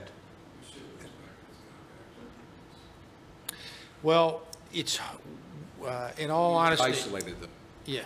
It's pretty much, it's out there. We have used all the revenues. I'm sorry, Ms. Valentine, but most of them you've been a part of. We've used everything and fully funding projects.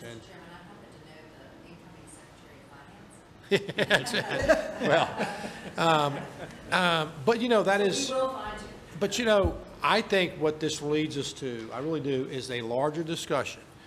And it's not 10 years in the future, is how are we going to finance transportation with a declining base of gasoline usage and pricing. GM and Volvo have both said by 2020 they're all going to be electric.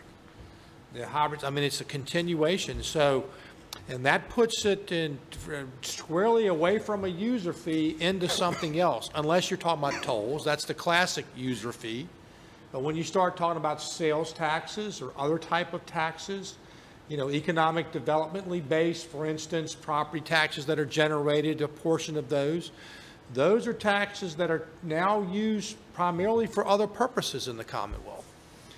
And so, you know, it was great when the user taxes paid for everything. We didn't have to compete, but that's no longer the case. And so I actually think something like Smart Scale is going to actually even be more important to verify, you know, the benefit of how this transportation project stacks up to other infrastructure needs. And it's something that, you know, we're going to have to deal with. And I know there's probably going to be some bills to increase the gas or tax or sales tax. And, you know, I'm not saying I'm against those, but I don't think that's actually fixing the problem long term. And that's what I think is going to require some thinking for all of us over the next, and I don't think it's 10 years, probably 4 or 5 years, because it will be interesting to see what the infrastructure package is coming out of the administration. That should be coming out in the next couple of weeks, we think. Yeah, Mr. Martin? I would, I don't know if it's VDOT's place to introduce legislation, but I would, you know, I hate seeing people tinkering with Smart Scale. I would like to see some legislation studying the issue that you just discussed, the impacts of our existing revenue stream, and with the onslaught of alternative vehicles and alternative energy sources to move them, to study, start floating the idea of different scenarios where we can maintain a steady revenue stream to meet the significant transportation infrastructure needs of the Commonwealth. To me, that's more progressive type legislation trying to get to an ultimate solution for a problem that we all know is coming. Well, you all know only legislation can be introduced by a member of the legislature. So I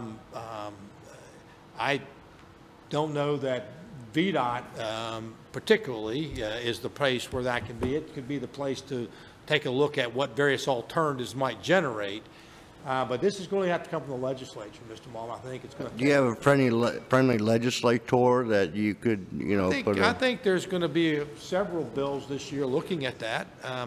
The question may be for you to weigh on is what the effectiveness of those bills are going to be. I mean, I've heard everything from certainly everybody was advocated for the floor on the gas tax in the regions would be helpful.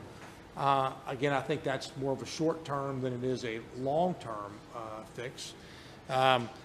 You know, a sliding scale of how the taxes are generated sounds good. I mean, like when prices are up, taxes are down, and vice versa. Except from a bonding perspective, that's difficult to use for bonding in different things. But that's still just, I think, around the edges. It's not fixing we're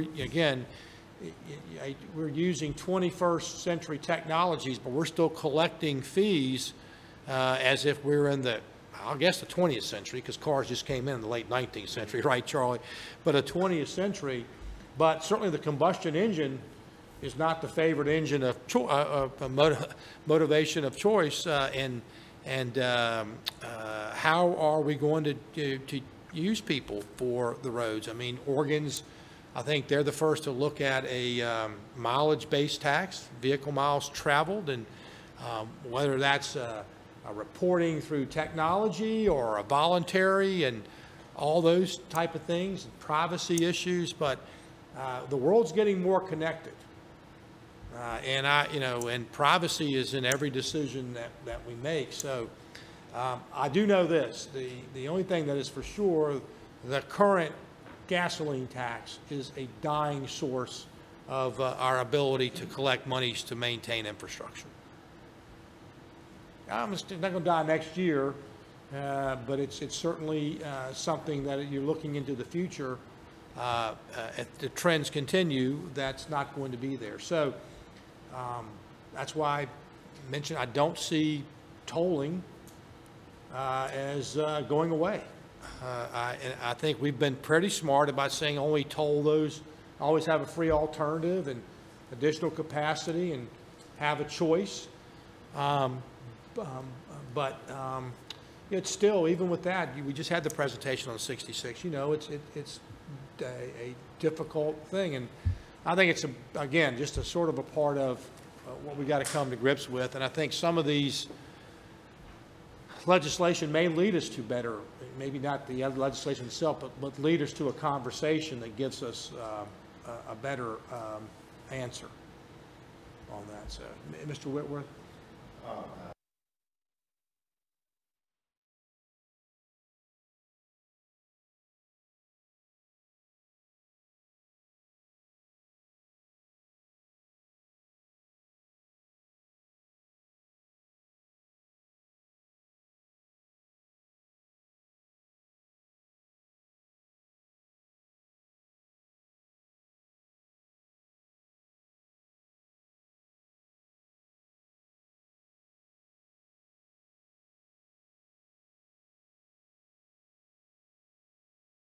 Well, Ms. Valentine, this may be something that you may choose to do a different way we have talked about whether or not politically this board should take positions as a board, and I think Mr. Williams has a distinct opinion on that, that would hurt sort of our independence. What we've chosen to do is to say, here are the consequences of the decisions made without and giving alternatives. I think as a person or as an individual citizen, not speaking as a board, I think you have a lot that can be said to legislators from that perspective. But from the perspective, I have chosen to say we're going to use effectively everything you give us the best we can, and here are the consequences of what those actions are, and here's what we're leaving on the table. Again, we don't have any ability to put in legislation, but in terms of coming up with a legislative package, I probably still believe that would not be to the board's best interest, but I'm not, I don't know. I mean, I'll just be honest with you. And with the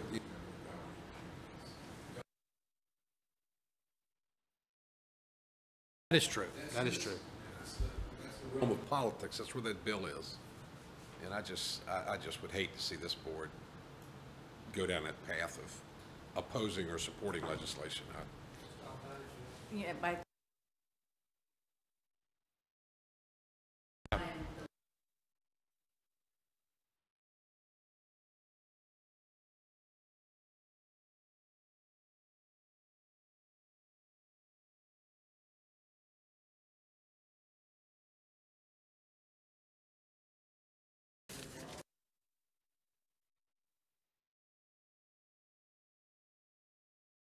That's right. making sure they have the facts, the accurate information. The policy alternatives are based on the consequences. Yeah. I would tell you, I actually think these public hearings now are very, very valuable.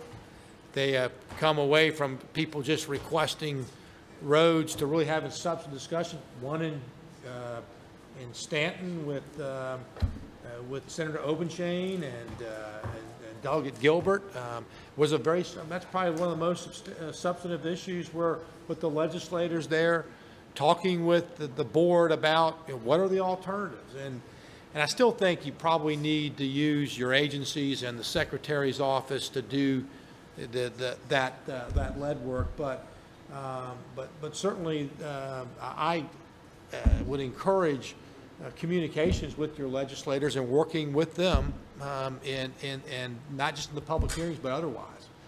I actually believe the more we keep the legislature informed, the better. And that, I mean, that doesn't mean that, you know, we're going to get some legislation that we don't like, but as they say, that's democracy. And as we talked about 66, I mean, it was a compromise. A compromise by its definition means there are a lot of people that didn't agree. You know, but it was a compromise to move forward.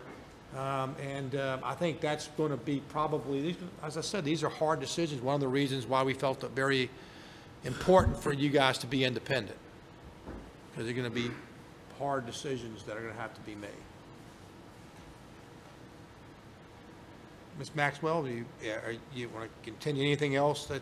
A few more, Mr. Chair. HB 302 is a very interesting bill. It's not unlike something we've seen before. Basically, it would grant any county with a population over $100,000, and I'm on page 5, certain powers that right now only cities and towns have, including but not limited to the ability to receive maintenance payments and to maintain their own highways. There are some ambiguities in this legislation. We're currently looking at it, but we do believe that there could be some significant impacts associated with that. It was what used to see us bills they didn't like. Right. It was nicely explained to me why my bill was a bad bill. Oh, one of the things along that line, I know, because it's been a discussion of this board about the regional taxes, and I think there will be some expansion of that. I think the next thing you're going to see, though, is that all regions aren't equal in their ability to taxes raised. So by just simply having a regional authority, let's say in some parts of the Southwest, that's still not going to raise nearly enough taxes. I mean, so I think they can help in some areas. I know the Fredericksburg area is having a robust discussion, and that probably would be meaningful monies in that area based on the population. Maybe the Richmond area has that. It could be. But in some of the rural areas, even, you know, even to go through that politically hard decision to do that, I think we need to give good, I don't think it's going to raise enough monies to be substantially impactful. And that gets to the whole issue of, you know, how money's allocated and what area in the Commonwealth. And I fully admit that smart scale, even though it's not smart scale, but House Bill 1887, there are some areas under House Bill 1887 that are simply not going to get a major project built, at least for a while, because we only have 27.5% of all the monies that are available statewide, and that's going to be somewhere every 2 years about $500 million. And even in some of these major projects in the rural areas, I'll use example the Coalfields Expressway, if that were to be, or 73, the new interstate. I mean, you're talking about billions of dollars. Just even if all were going to be allocated that way, it still would be a decade.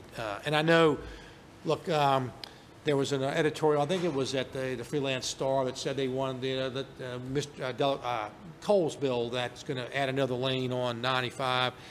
And it's only several $1 billion, and the Commonwealth's got, you know, 20-some billion dollars over the next 5 years. And of course, you all know the majority of that is just to maintain the Commonwealth and the maintenance of the roads and, you know, significant consequences. So, you know, it's easy to say all you need is $1 billion out of 15 billion or something, except when you know where most of the money's spent.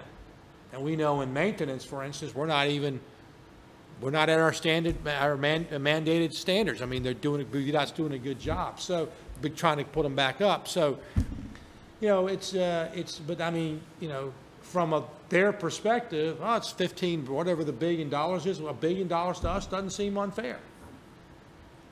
And that, you know, or 2 billion or whatever the rate. I'm sure I don't have the numbers exactly right. And part of that is also all these areas are positioning now for the upcoming session, which is it's their job to do, I guess, you know, in that respect. So, you know, I frankly don't know the answer. I mean, I think we can, it's sort of like WMATA. I think that we know we need to put more revenues. And, you know, right now that's limited in how to do it. and it's pretty impactful. I get it. So, and why it becomes emotional. Mr. Chair? Just a couple more real quick. Page 6, HJR 8 would require VDOT to study purchase of the Dulles Greenway. Bill we've seen several times in the past. We've studied several times in the past and Yes. have over and over, you got to assume the debt, and they could purchase it, but the tolls wouldn't change. Basically is the answer we get every time. We have the report. Yeah, I know, you can just update it. It is, unfortunately, just to purchase it doesn't necessarily mean the tolls are going to change. HJR 41 is, this is the second year for the constitutional amendment that would create the transportation funding lockbox. If it passes this session, it would go to referendum for vote, and then if voters, by the vote of referendum, it prevails, then we would have a constitutional lockbox on transportation So funding. explain to me, what is the actual lockbox? We'll do my best, and if I need to ask John Lawson to come out, well, but bottom line, what the bill would do would prevent the General Assembly from being able to go in and take funds that are dedicated pursuant to a general law, general statute. It would prevent the General Assembly from going in and by an appropriations act or budget item, taking funds from transportation and using them for another purpose. The bill would allow the General Assembly to borrow monies from the fund, from transportation fund for other purposes, but they have to pay them back within a very specific time frame. We in effect, Mr. Law, we in effect have that in now because of bonding around the Commonwealth in terms of all the covenants in our transportation bonds. If that were to happen anyway, it would blow up all the bonds. So it's not, I don't think it's necessarily a bad, I'm not sure it's doing something that we don't already have in place through other ways. Yeah.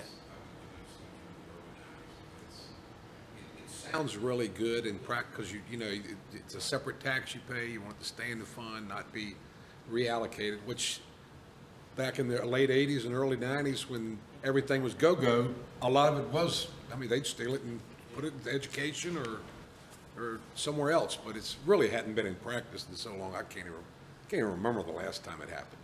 So it sounds good, it feels good, but just to add, you go back in the early 2000s when they took the sales tax and gave us additional debt capacity to sell Frans in order to replace the sales tax. It would prevent them from being able to do something like that. We haven't had those actions in many. Yeah, that's what I said. And I think now with all the bonds in place, it would be. Because I've talked with many of the money committees, anything like that, and they're very cognizant of it, just blowing up the whole bonding program. It's like telling the they're the ones that. And we should point, we act like I believe most of them are probably, and I say, I believe most are the wishes of their constituents. I firmly believe that. In that. So, and we can get into redistricting and all those different things, but I do believe that for the most part, they are acting on the wishes of their constituents. Quickly, on page 8, SB 31 is the bill we saw last year. That would create the Interstate 73 Corridor Development Fund and Program. Basically, what that bill does would grab the funds from the Route 58 Corridor Development Fund after all construction associated with Route 58 is completed and all obligations and bonds and debt have been paid off. I think last year, this is the second bill, the General Assembly passed this bill last year, but said it was subject to reenactment by this session. So again, we estimated last year that it would take I think 20 to 30 years to even pay off the debt associated with Route 58. So it's very much in the future. We talked about SB 147 already. Last but not least, is SB 185. This is a bill that would allow localities to change the name, rename any highway that was named before 1965. If they took and that's any highway. It could be a primary highway passing through the jurisdiction. It has to be within the jurisdiction. If they do enact such an ordinance or change the name, they're responsible for paying the costs associated with the signs. And that is all we have right now. Okay, I've just found out that actually the governor's going to be here at 9:30 tomorrow.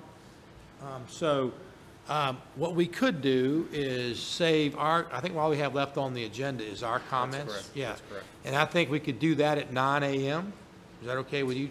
And then I don't think it'll take a half an hour for the three of us. I have a 2-hour speech. Okay, well, you better do yours now. That's right. Well, okay, how about me and you, Jennifer? Let's try to do it now. No, is that okay with you guys? I mean, unless well, we could stay, or the board, I was thinking we'd give you some time to get to your hotel and everything. What time is dinner? There's a cocktail hour at 6. 6. Cocktail 45 minutes, and then dinner's at 6:45. So that would give you a couple hours to get to your hotel and catch up on emails and stuff, and then we'll resume in the morning at 9 for our items, and then the governor, and then we'll go into the action items agenda. If that's agreeable with everybody.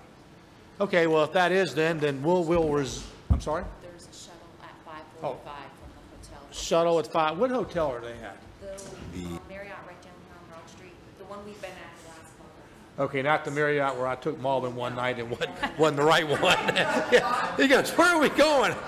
I said, "Well, why didn't you?" He said, "Well, you passed my hotel." I said, "Why didn't you say anything?" That's right. So, anyway, we're going to suspend the workshop agenda till tomorrow morning at 9 a.m., which will resume. The governor will be at 9:30, and then after that, we will go into the action items tomorrow. So.